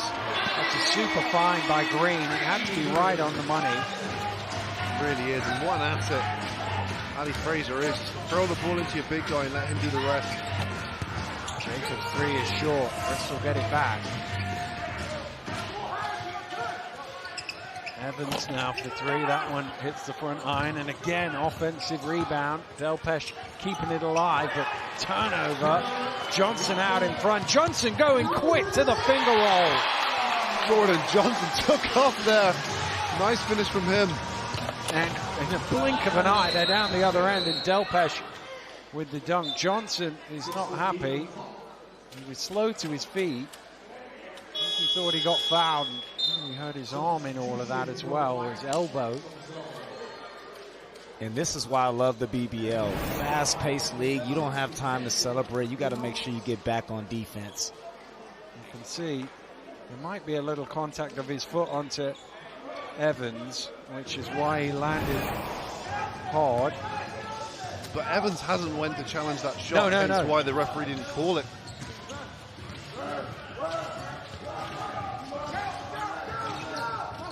Harris, little hesitation, just a little bit behind Fraser.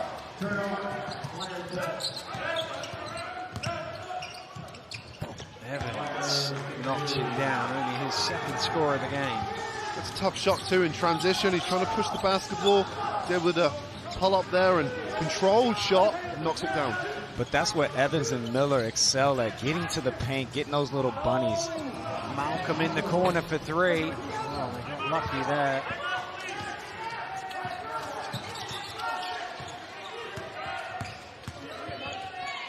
Evans, again, maybe now is the time where he starts to heat up a little bit. Gareth Murray had called a timeout before this shot went in, but he won't be happy to see Evans knocking down 2 shots in a row. No, and sometimes it just takes one, like you said, Drew, and that you turn on that tap for a guy that can score in bunches like Evans, and the Rocks could find themselves in trouble now, which is a really strange period of game we find ourselves in, because had Malcolm hit that 3 in the corner there, which was wide open, they've had a couple other instances too where you feel like, okay, Rocks have regained control here. Rocks were the better team at the start of this quarter, but now we find ourselves in with the Flyers with a little bit of momentum here now. And Bristol done a great job of weathering the storm. That's what we talk about. Every team is going to go on a run. You got to bend but not break. And Bristol Flyers are starting to look like they're getting themselves going offensively. Well, 10 points in this period so far for Coach Kapoulis and his team. They only had 16 in the entire 2nd quarter.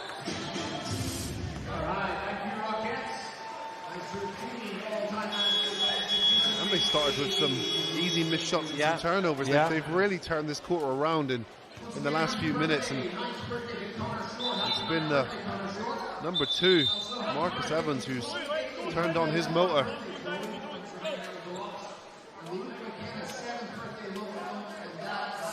Teams back out on court. Looks like some full court press. Referees put it down and started counting here. You've got to inbound it. And they deal with that okay. It's not really a full court press, they melt back once the ball has come in.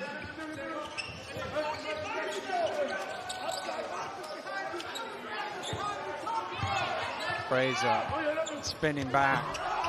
Well, he's got something out of nothing there. That's incredible, and I can tell by the reaction from Coach Murray that play wasn't executed. But who cares? Alistair Fraser is able to literally create something from nothing, and a nice finish from him. And Ali Fraser is that safety blanket for the Rocks, sort of like Charles Smith used to be for the Newcastle Eagles. When things aren't going well, you need that guy that you can dump it into, either pass it out to a great shooter or get in a bucket yourself.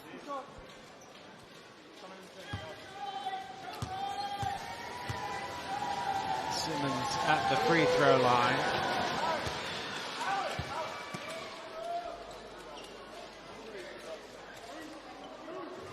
Simmons' 4th point of this evening, and the Flyers are going to need more production out of him as well. He's one of the bigger bodies you'll see in the BBL and one of the biggest bodies on court tonight. He hasn't really been able to utilise his size as of yet.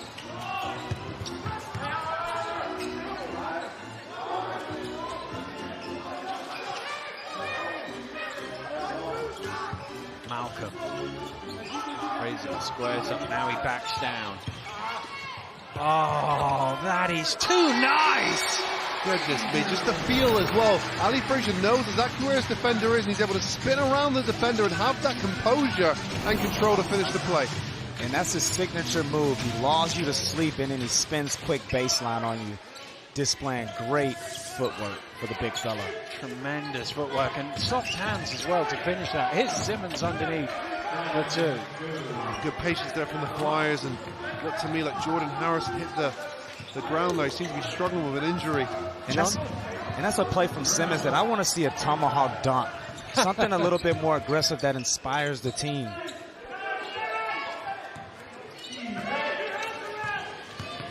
Here's Miller.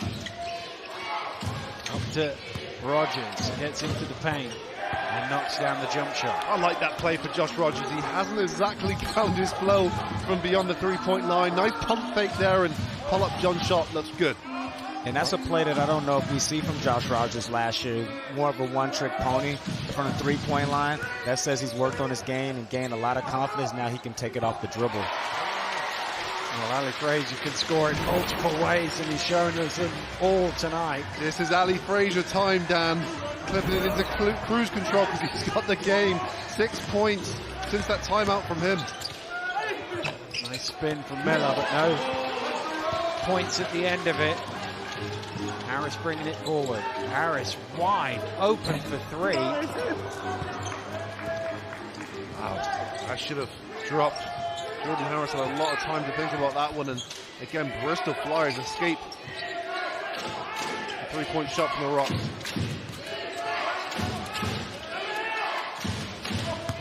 Simmons drops it off to Thomas Edwards. Late whistle, foul called. Good cut there from Rafael Thomas Edwards.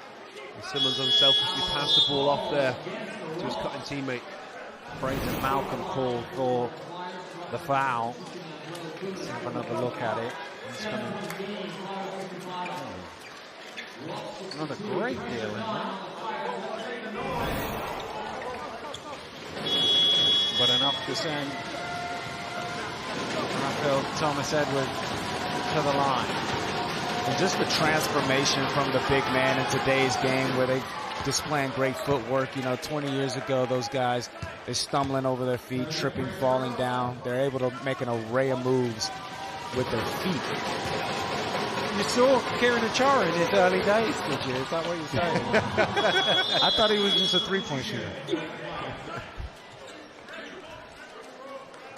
Thomas Edwards will sit down. The great Kieran Achara played at a great high level. Got to make sure I plug that in there. He'll never forget me. One of the greatest, good players to come through this league. Well, there's not many hanging on the wall, put it that way, and he is. It's going to be a foul on the floor on Jacob. I think is his fourth. I'll wait for the table to clarify it. No, it's his third. Oh, actually, they put up his second. Second on the table, third on the scoreboard. So I'm slightly confused.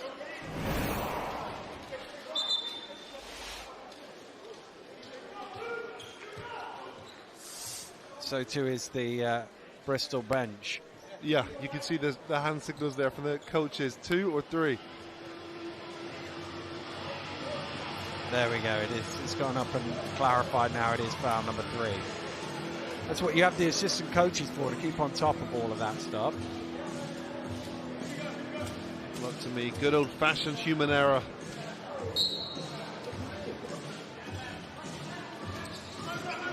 Here's Bunyan to Johnson. Around the screen, got a lot of room. Well, that had the line, but is way short on legs. They messed up on the shot clock there. The shot clock didn't reset. Well, it went to reset, and it shouldn't have reset because it didn't look like it hit the ring. I don't think that's the discussion that Coach Kapoulis is having. I think he's talking about something else, but they're going to have to clarify the shot clock position. And it's been fascinating watching both of these coaches work the rest throughout the ball game, trying to gain any edge or any advantage. So they put it to 6 now on the shot clock. Johnson will try again, and this time he drops it in.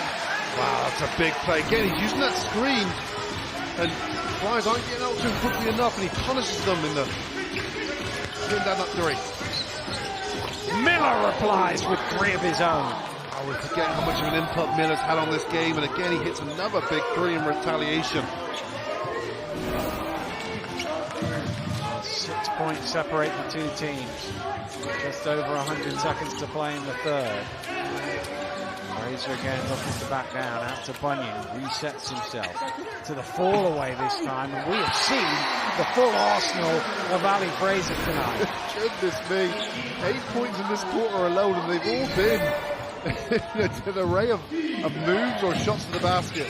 9 of 11 shooting for 18 points. That is efficient scoring. And he's had a great season, playing some good basketball all year after coming back from the Leicester Riders, where he came off the bench, and it wasn't a great fit for him.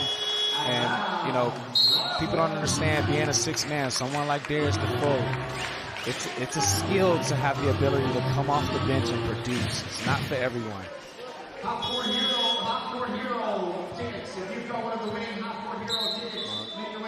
Be a sideline ball because Miller stepped out of bounds. They went to go make a substitution. The table blew the horn, but the ball was already in play. But going back to Fraser, he's playing 31.5 minutes a game this season. It's basically twice what he was playing last year. Nice dish off and jammed in by Malcolm. Well, if he's not scoring himself, good things are happening for this Rocks team, and Malcolm cuts perfectly timed, finishes with a dunk.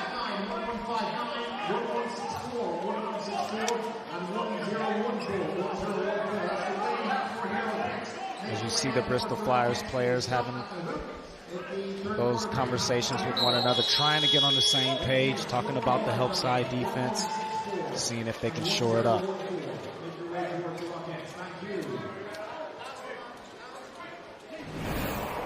You can see there that was the out of bounds on the previous play. Flyers have got the ball back. They trail now by 10. That pass again a little bit too high. They've had 2 or 3 of those today. Jack Domney underneath, good finish. Really nice push there, and Boban Jack Domney ran the floor well, and his point guard Johnson finds him. Will take him to 8 assists tonight for Jordan Johnson. 8 points and 8 assists. That's foul. Will it go? Yes, it will. Basket is good. Jack Domney with the offense, and a bonus free throw coming. Well, speaking of efficient shooting, Malcolm Delpeche, 17 points, 7 for 10 from the floor, and you wonder why Bristol haven't went down to him more, because he's been that constant flow of offense that's been productive this evening.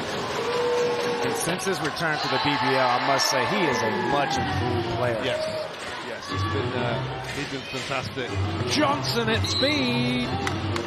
Draws a foul. He's got another gear.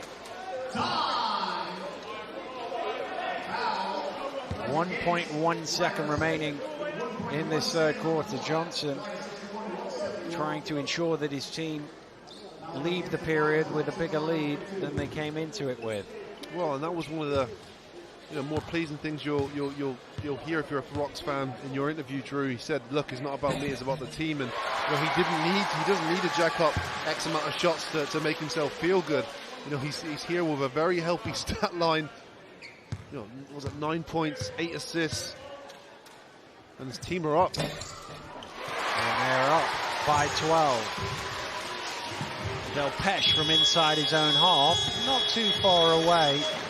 Well, the Flyers had the better of that in the early stages of the third quarter, but the Rocks leave the period with a 12-point advantage. It is Glasgow 73, Bristol 61. Can the Flyers come back? We'll have the fourth quarter after this break.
Welcome back to the Emirates Arena here in Glasgow, where the hometown Rocks have a 12-point lead to start this fourth quarter, and they will get possession of the ball from the half.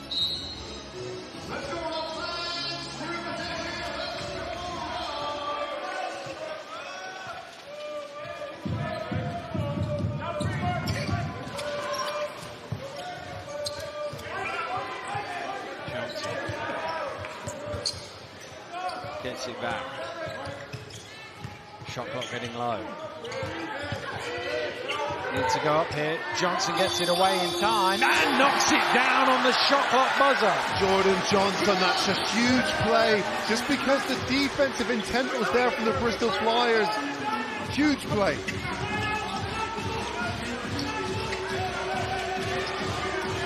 Del Pesh spinning baseline and drawing the foul. It's on the floor.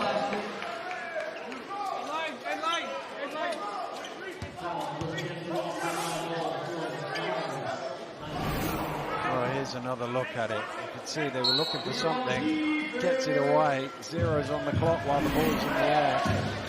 Big shot to start the fourth.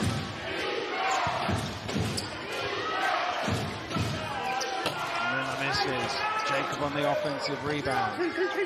Steps back for three himself. I just have not been able to get it going from beyond the 3-point line. Oh, Fraser in transition finishes it up.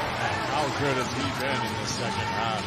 You know, taking that big game from last week, bringing it into this week. You know, he scored a majority of their points in the last quarter, and they're looking to find him. Ali Fraser's doing it all right now.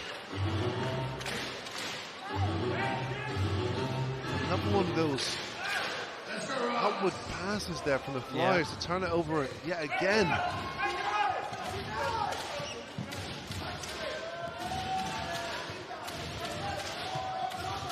Johnson.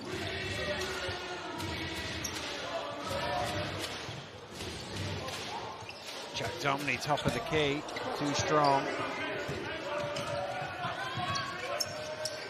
Jacob, nice pass. Simmons on the trail. Really was, wasn't it? Threaded the needle there, and Zach Simmons had an easy finish there thanks to his teammate teeing up that pass.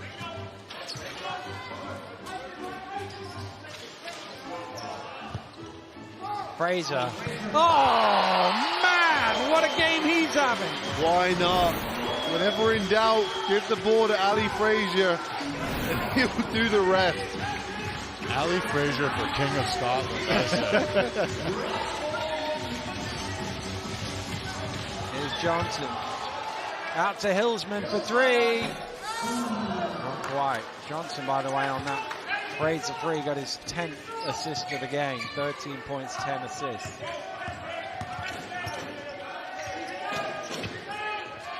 Simmons through the contact. Will shoot a bonus. Nice finish there from Simmons. Good control and power enough to get that ball through. These are the little easy gimme baskets that Bristol have needed to get all game. You know, they haven't been falling for them. I think going into the third quarter there, they had some great defensive intensity. Even if it wasn't working every time, you could see it was there. But this fourth quarter, they just come out flat, it looks like.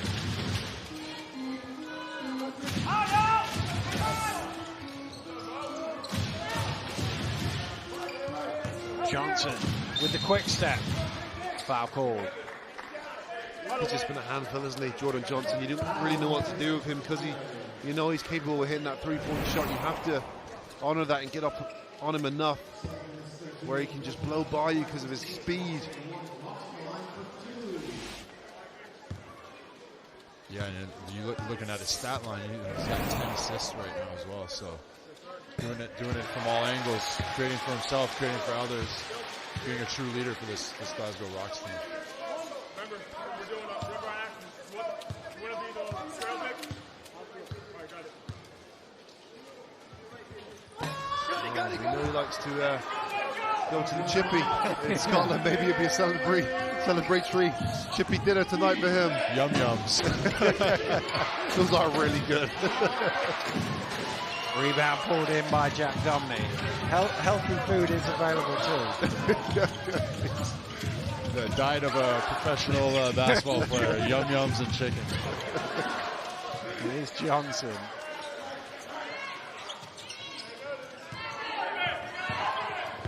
Johnson gets it well towards Fraser, but a little too high. Good resistance on that occasion from the Bristol Flyers defense. There's something they needed to have applied that pressure earlier in this game. The Rocks have got into their sets and got things a little too easy, which has then increased their confidence. Evans too strong off the glass. Little shovel pass and a good finish. I think his eyes lit up a little bit there, Hillsman. Really thinking dunk. It really was. I thought he was going to come front side, but he elevated and reversed the ball there for a more difficult finish, but he finished the play. Rocks in full flight right now. They are looking very good. And the Flyers, conversely, struggling. Here's Jack Domney out running the break, feeding the big man. What a pass that is down court. Wow. Jordan Johnson, quarterback-esque pass there to the receiving and running big man Jack Domney, and oh, what a pass. Finish from Johnson-Jack Domney combo. Well, you love to see your centre running rim to rim like that. And Johnson right on the money with assist number 11 of the game. And that has caused Coach Kapoulis to call a timeout, down 20, being outscored 13-5 here in the fourth quarter. They don't look like they've had enough offense at any point in this game to keep with the Rocks. Yeah, and if I'm Coach Kapoulis, that much needed timeout right there, I'm disappointed. If we're going to make a run at this, it's right now at the beginning of the fourth quarter, and then you let the Rocks come out and do that. And no matter what's going on the offensive end, you've got to be able to rely on your defense. And I just, there's no faith or no trust in their defense right now, especially when you're letting, a big fella like that run all the way down the court. You got to get back and protect the paint. And at the offensive end of the floor, you just haven't really shot the ball very well, the Bristol Flyers. They're 42% from the floor. They're 3 of 19 from behind the arc. Tough to win games with numbers like that. Yeah, I think they've done a really good jobs on Evans and Jacob. Evans got a couple of his go-to kind of shots going in that third quarter, but other than that, we haven't really seen much from him. So they've done a good job of keeping him quiet. That's been a big key for this game. Jacob pushing hard, blocked by Jack Domney. And again! Wow, Boban Jack Domney, 2 close blocks there. Malcolm for 3. Why? And I'll tell you what, we talked a lot about Delpesh and Frazier before the game. But Jack Domney, I think he's up there for strongest player in the league. He is a force to be reckoned with. And when he gets going, a little bit of confidence behind him, it can be pretty scary.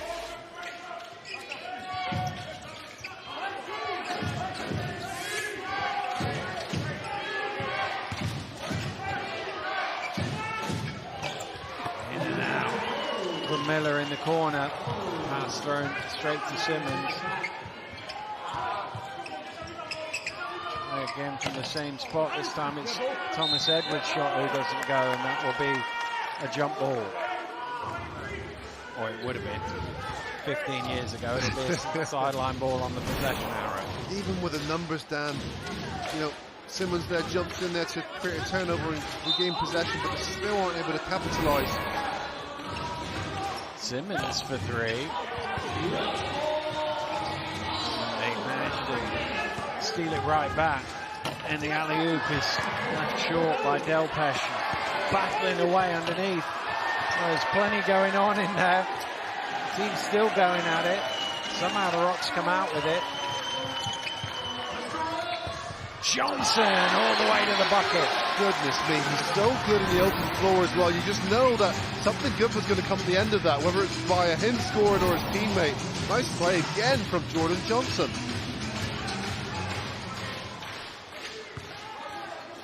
Delpesh to the hook.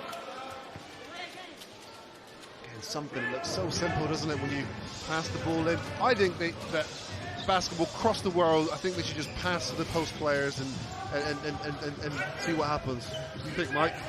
I'd love it. Pass to me in the post. Who knows? Maybe we should get a third opinion and ask Achara as well. Let's see what he says about it. Where's Lasker? Somebody call Lasker over here. No, we don't need it.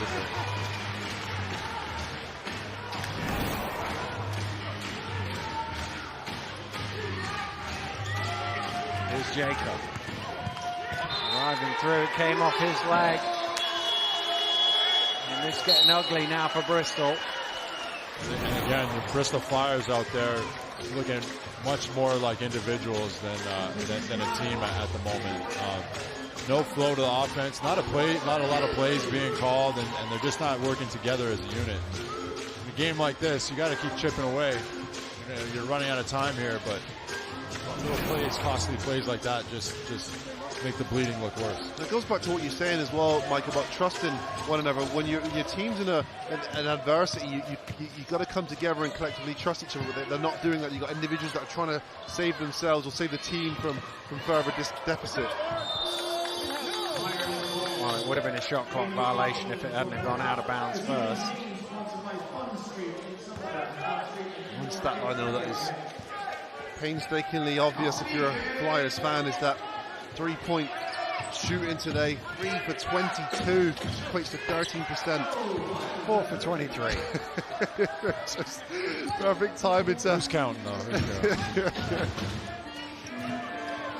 Live stats counting. It's Harris.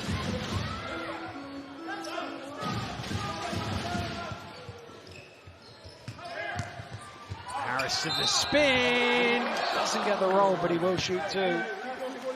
Jordan Harris, very good game for him today. I think he's been influential on both ends of the floor, and he's popped up and made big plays when necessary, and he doesn't win disgusting Player of the Week next week, I'll be very surprised, because his highlight today was top notch. Kieran was talking about how he looked like he was carrying an injury potentially, and I think that play just rectified it.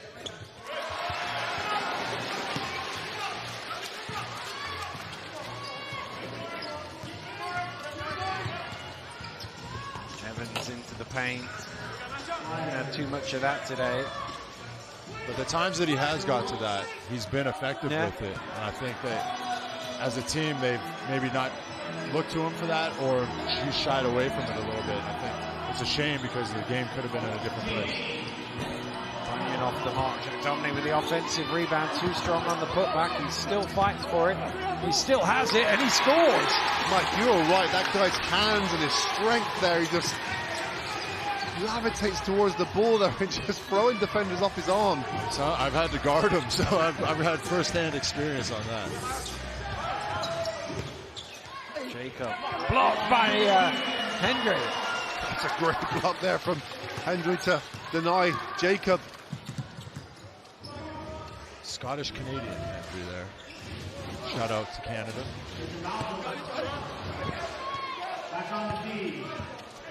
Oh, trying to claim them all now, Eli. That's it, right? The Rocks got 2 Canadians on their team. So.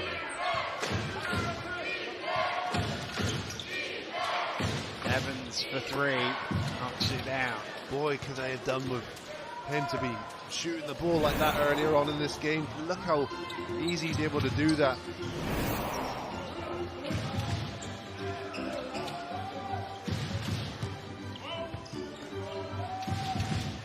Jack Domney. Nice little fake handoff there, and saw a little gap and all the way to the rim there. Fake the pass and good attack of the rim there from Boban Jack Domney.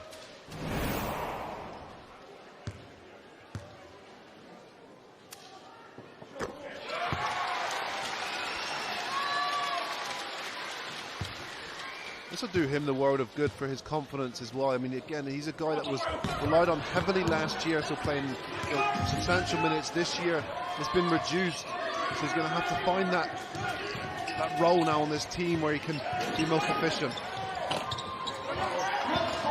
Now Harris is out in front. Oh my! Wow. Correction, 2 top 10 plays of the week in this game. Windmill there doesn't look injured to me. Yeah, it looks like that knee's really bothering him.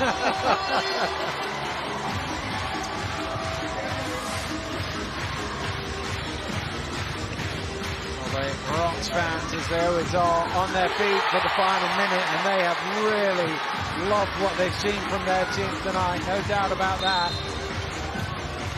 Basket will count.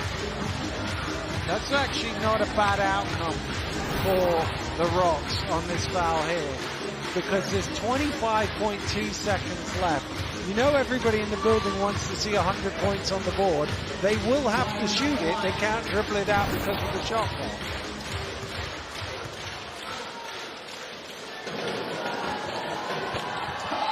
Oh, maybe not, because they give up an offensive rebound. And now the shot clock is switched off, and they probably will dribble it out. And everybody wants them to shoot.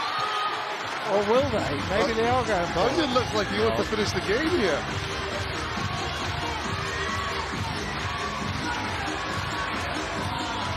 Henry turns it over, and they will be stuck on 99, but a great performance for the Glasgow Rocks.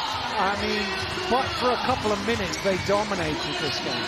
They really did, and they had different guys step up as well. If you think your mind's back right to the beginning, but JT Hillsman had a really good start to this game and impact, and then Jordan Harris was able to then carry the load there defensively and create offense for himself. But then up pops Jordan Johnson, a guy that was quite quiet in the first half. Huge second half for him, 16 points, 12 assists. And Ali Frazier, we cannot leave this without mentioning Ali Frazier. 23 points, 11 for 13 shooting, and he was, okay fellas, jump on my back, I got this. And even in the early stages, Green was knocking down shots right in the beginning of the first quarter, and then Jack Domney here in the fourth quarter had himself quite a good ball game. Coach Murray will be delighted to look up and down the stat sheet and see contributions all over it. I think so, and I think for them as well, this is a team that's going to be incredibly difficult to beat in this arena. You know, Glasgow Rocks they've got those national players on their team as well. Good contributions from Malcolm today as well to add. So I know Coach Murray, and didn't even have to feature today, Dan. No. Coach Murray single-handedly got them through to the semi-finals of the BBL Cup that last Saturday, and today didn't even have to feature. He's going to be very happy with the production of his team today. And at the other end of the floor, when Coach Kapoulis looks at these numbers, he will look at 20% from the three-point line and think, well, you know, it's tough when you take 25 to only make 5. I know the Rocks were 8 of 24, so not a great deal better, but they have to shoot the ball well to open up the space for the big guys inside. The shooting was well below par today from the Bristol Flyers, but also the consistency and fluidity on offense. I look at the stat there, 11 turnovers. That surprises me. It felt like a 20 turnover team watching the way that the Bristol Flyers were playing today. Well, Bristol will leave Glasgow disappointed again for the second week in a row, and well, I'm not sure the points in the paint is right on that, because they can't get 92 points in the paint out of 72, but the defensive rebounds from the Rocks very good, and they'll be very pleased with their performance. I think we can now get some reaction from the Glasgow Rocks. Drew has Ali Fraser winning. Ali, back-to-back wins against the Flyers. Talk about that team performance. I mean, you just have to look at points off the bench, and you see, you had Bo come on, have a great performance. Johnny came in, Fraser came in, everyone did something, and that's not even mention the starters that did their job as well today. That was a great team performance. You see us on the bench cheering for each other. That's the kind of atmosphere we want. And 23 points, 5 rebounds for yourself. Talk about the bounce-back year you're having coming back home. Yeah, I mean, I'm happy being at home. I had a good year last year. I learned a lot last year. I'm comfortable here. I've known Gareth for 10 years. Playing with some of my best friends, so I'm comfortable. I'm just glad we're playing good basketball. And Jordan Johnson talked about yum-yums at the half. I need an explanation on what are yum-yums. Yum-yums, like from Greg's or Bain's, like a bakery, like a, I don't know how you describe them, some kind of pastry. Well, I'll go out with you guys, and you take me out to have one to celebrate tonight. Thanks for your time, Ali. Thank you. Thanks. Great win. All this talk of yum-yums, Kieran Achara, if we don't get any after the show tonight, I'm going to be deeply disappointed. Ali Fraser, what a performance from him. 26 last time against Bristol, 23 tonight. Pivotal performance, wasn't it? What a third quarter as well. He just made sure that he was going to dominate this game and be the man on the finishing top. Mike Tuck, that was critical, wasn't it? Because Bristol were getting back to it early doors in the third quarter. He was making clutch points and making stuff happen, forcing the issue, and that changed the game. Yeah, and I think he was the guy that he scored 3 times in a row in that third quarter. He was the guy that was kind of keeping the Rocks pretty steady throughout that third quarter and keeping the Bristol Flyers at bay. And he's just unguardable. You saw him step out to the 3, knock down a big 3, just so slippery in the paint and just very crafty with the ball. He's 2 20-point performances in a row. Confidence is high right now. How do you feel his game has progressed year on year? He's definitely gotten better every year on year. He's gotten stronger year on year. I think last year with the Riders, like he said, he's probably learned a lot. A little bit more humbling experience. Not as big as numbers or minutes that he usually has. But like we said, he comes back home, Glasgow, Scotland. He's comfortable here. You know, Gareth puts the trust in him, puts the faith in him. They put the ball in his hands. They run a lot of stuff through him, and he's got the green light. Now, speaking of Gareth Murray, he's going to be a pretty happy chap this evening after that performance. He is courtside now with Drew. Coach, last week it was about the Scots trio. Tonight it was about one, Ali Frazier. Talk about his performance. Yeah, Al's been playing great for us. Like I heard you guys talking about there, bringing him back to Glasgow was a big thing for me. I know Al for a long time. I played with him for a long time. I know how he plays. I know where to get him the ball and how to get the best out of him. So no, he's been playing great basketball, and I've got a lot of confidence in him, and he's shown he's providing it for me. And 5 days ago, you were the hero. How encouraging to get a win without your services tonight? Yeah, it was a team performance. Everybody stepped on that court, played their part. Everybody was involved. They shared the ball. They played great team defense. I was a bit annoyed in the first 3 minutes because it wasn't what we were talking about, how we want to play defense, but we picked it up and we figured it out, and I thought the guys played great tonight. And what are the expectations of the Rocks? How far can this team go? I think, for me personally, I hold them in high regard. I think we're a good balanced team. We've got scorers. We've got guys that can play defense. We got guys who can attack the rim. We've got experience. So I think to me personally, we're a top 4 team, and we're going to keep fighting for that position. Thanks for your time, Coach. Great win. Thank you.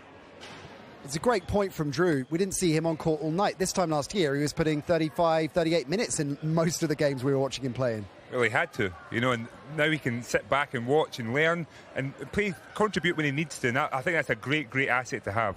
Let's talk about the ways that Glasgow won this game. Some of the key narratives coming into the game were, well, let's start with minimising points in the paint for Bristol.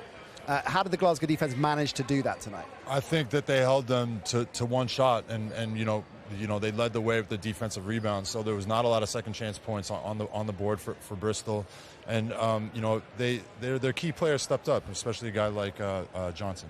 Conversely, a lot of second chance points for Glasgow. They were taking their opportunities there, weren't they? Definitely taking their opportunities, but for me, the standout was the second and fourth quarter, the defense. That's Glasgow basketball. They try and hold teams to 17 points a quarter, and I think they were able to do that in the second and fourth, and that was the difference in the game. All right, so a difficult night for the Bristol Flyers, but let's hear from their head coach. Coach Kapoulis is courtside now with Drew.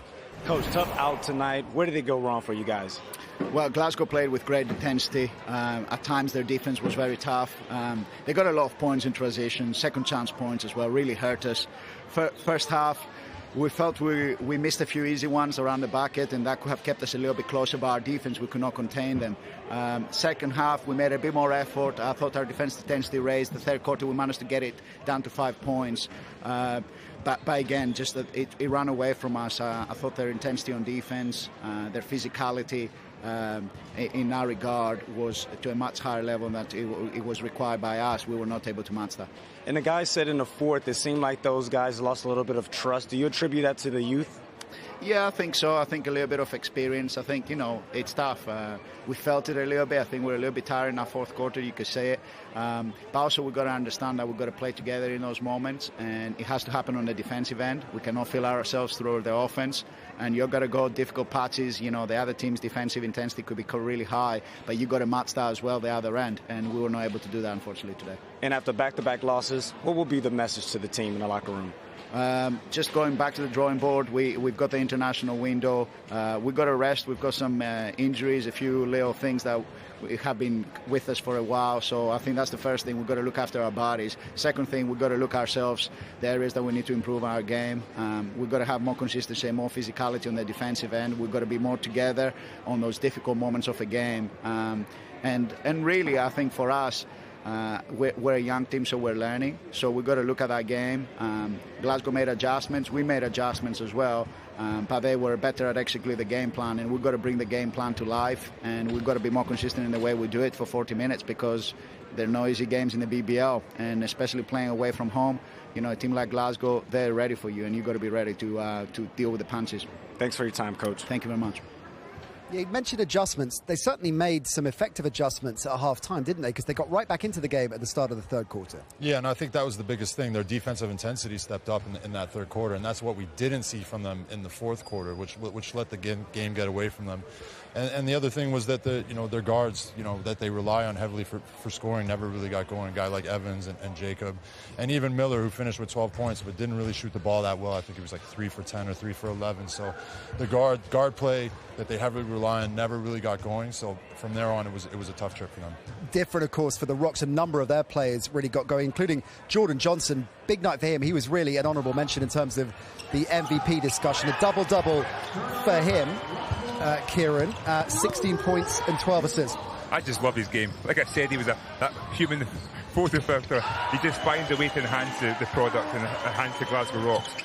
He finds a way to get to the basket. He's crafty, he's strong. But where I think he adds the most is the way he passes that ball. He just keeps it moving forward and making it easier for everyone else to finish. The speed and the range of passing as well, because I mentioned, doubling down both on scoring and assists, and I think we're going to see this incredible assist right at the end, Mike. I bet you've had a few of these in your career. Yeah, not for a few years now, but yeah, no, like we said, he's precise with his passing, and he's got a great ability to find the right guy at the right time. And I think you're going to love this, Kieran Achara, this stat. Johnson's won silverware at every team he's played for since becoming a professional. Wow. Yeah. That's brilliant. There you go. I thought that put a smile on your face. JC Hillsman, another player that really stepped up tonight. We talked about him at the beginning of the show. We talked about him at halftime. Hey, we're going to triple down and talk about him again. Close to a double-double for him as well. 14 points, 9 rebounds. Summarise his performance, Kieran, tonight. Yeah, like we mentioned, he's a blue-collar guy. He just finds a way to score. And I was saying that earlier on, he was creating for himself, driving to the basket. We see the versatility here, stepping out and shooting that shot. But for me, his bread and butter is finding his way to get to the rack, shoot some free throws, get some easy buckets. We heard from the Rocks about particularly from Ali, about the spirit in the camp, the energy in the camp. We saw it firsthand watching them play on the court, and it's players like Hillsman that are really lifting them up this season year on year, isn't it? Yeah, definitely. And he was a guy that I talked about before the game. I wasn't totally sold on him, but tonight I think sealed the deal for me. He's the real deal. And when you get all guys firing all cylinders like that, you look at the scoreboard tonight. Pretty much every single guy that got on the floor scored the ball. So they're sharing the ball, they're having fun, their key players are having big games. I mean, the Rocks are heading in a good direction. It's a great point, the supporting cast. I know a player you want to talk about is Boban Jack Donmi, because he had a difficult start to the season. We talked about him last year on the show, and you were raving about him, saying he's got a huge amount of potential. Started the season sluggishly, but a big game tonight. Yeah, it's hard. Last year he was used a lot more. You've got Ali Fraser now in your team. It's finding minutes is a hard thing. But when he's coming onto the court, he's making an impact. He's chasing the offensive rebounds. He's running the floor. And if you can run the floor in this team with a point guard like Johnson, you're going to get easy finishes. So it was great to see him bounce back tonight and really, really contribute. Testament to the Rocks coaching staff as well. They're getting performances from so many players on the roster. A deep bench in terms of players stepping up, playing their role. It's something I know you've looked at and seen year on year has significantly improved. Big part of their success so far, the coaching staff. Yeah, it's great to see. Coach Keane is now added to the mix. There's Coach Davidson there as well. Gareth's now got people to bounce ideas off, actually challenge in many ways. And when Gareth's on the court, someone can hold the fort to really kind of scout the game. So I think that makes such a huge difference. And I think Glasgow are in a really lucky position with that staff at this moment in time. Yeah, we saw it firsthand, didn't we? Let's try and look at some bright spots for the Bristol Flyers. And I think Malcolm Dalpesh, the standout player for them tonight, wasn't he? Yeah, definitely. He's Mr. Reliable for them. The big body down the middle. He really got going early with them. I think when he's patient and takes his time and gets to his spots where he knows he can score, that's when he's at his most effective. And like you said, he's big body. He's a strong guy. Play against his brother every day, his twin brother every day in practice, and he's very similar players, but he can finish around the rim, and that's what he does. They need to find him, utilize him to the best they can. Now, at halftime, Kieran Achara, you pointed out that you thought Jordan Harris might be carrying an injury, right? He clearly was, clearly. Yeah, I mean, he clearly is what he said. Clearly was. Double down on that. And what I'm going to say is, shout out to the physio. I know Lauren really well. She's obviously worked her magic at halftime and got him back into top physical shape for the second half, and he bounced back strong. It was a miraculous recovery, didn't he? Just check this out, the play of the day. And it wasn't even close, was it, Mike? Oh, this was, in the words of the great Kieran Achara, disgusting. Oh my. Oh, that is absolutely disgusting. Yeah, look at that. Definitely carrying a knock. You can see there. Brilliant stuff from Jordan Harris. A quick line on his performance tonight, Kieran. I love these games. You know, like I said, he's in that passing lane. He's a real disruptor, and I think that speaks to Gareth Murray as a player he wants on the court. You know, changing, deflecting shots, that really kind of revitalises the team and allows them to run the break to get those easy scores. Well, he was in the thick of the action, as we just saw on the court. It's a good thing then that we mic'd him up. Let's check out our sounds of the game. They can't foul me out twice. I know. Okay, that's good. That's good. I'll take it. I'll take it. You gotta talk to him. You gotta talk to the youngin, man. I'm just taking my time, so I don't get no fouls. Hey, great job. Man, them thick. Great job. Thrill! Oh! JC! I look like Tom Brady! Hey! Tell New England Patriots to come get me. I look like Tom Brady. Hey, Bo, if he catches, he not turning around and not facing up. His ass ain't no Tim Duncan. He Bill Pettis. Yes, sir.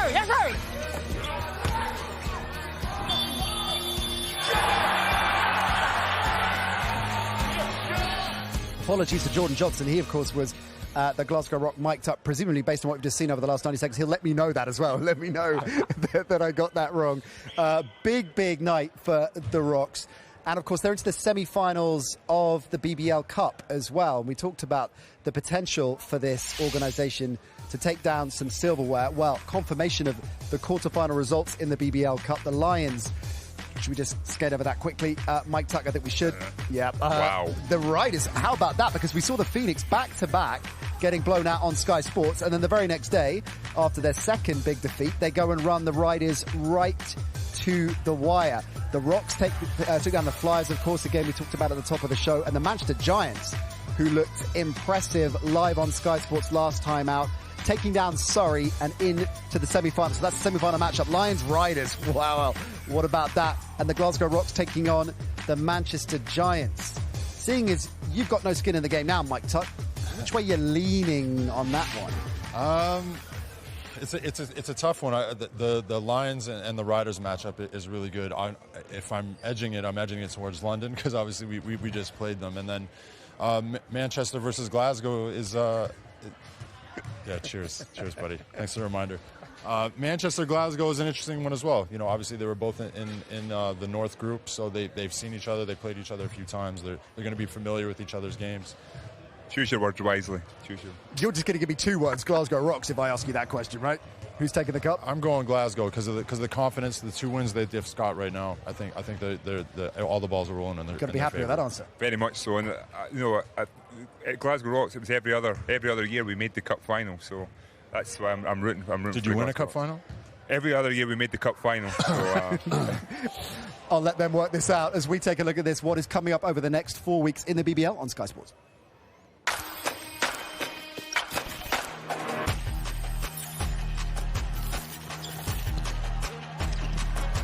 Followed in by Shelton. Duke Shelton, high energy player.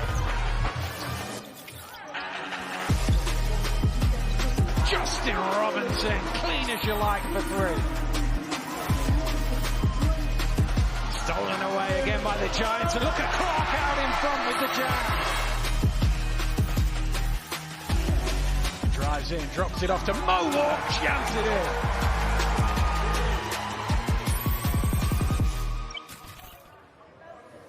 So a jam-packed month coming your way, including next week's action live on Sky Sports. Mike Tuck is going to be taking the court once again as the Sheffield Sharks take on the Newcastle Eagles. And you've got their card marked so far this season. Yeah, we've had a couple wins against them, but they've made some changes. Brought back a player, Brandon Peel, who played for London Lions a couple seasons ago.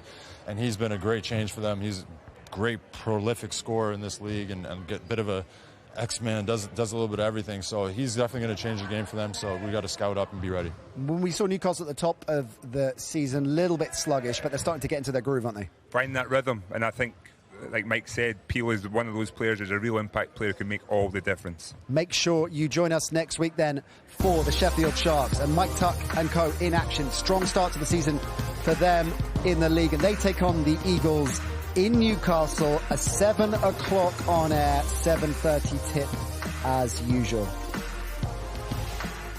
Hope you've enjoyed the action here in Glasgow. Great to see you, Mike.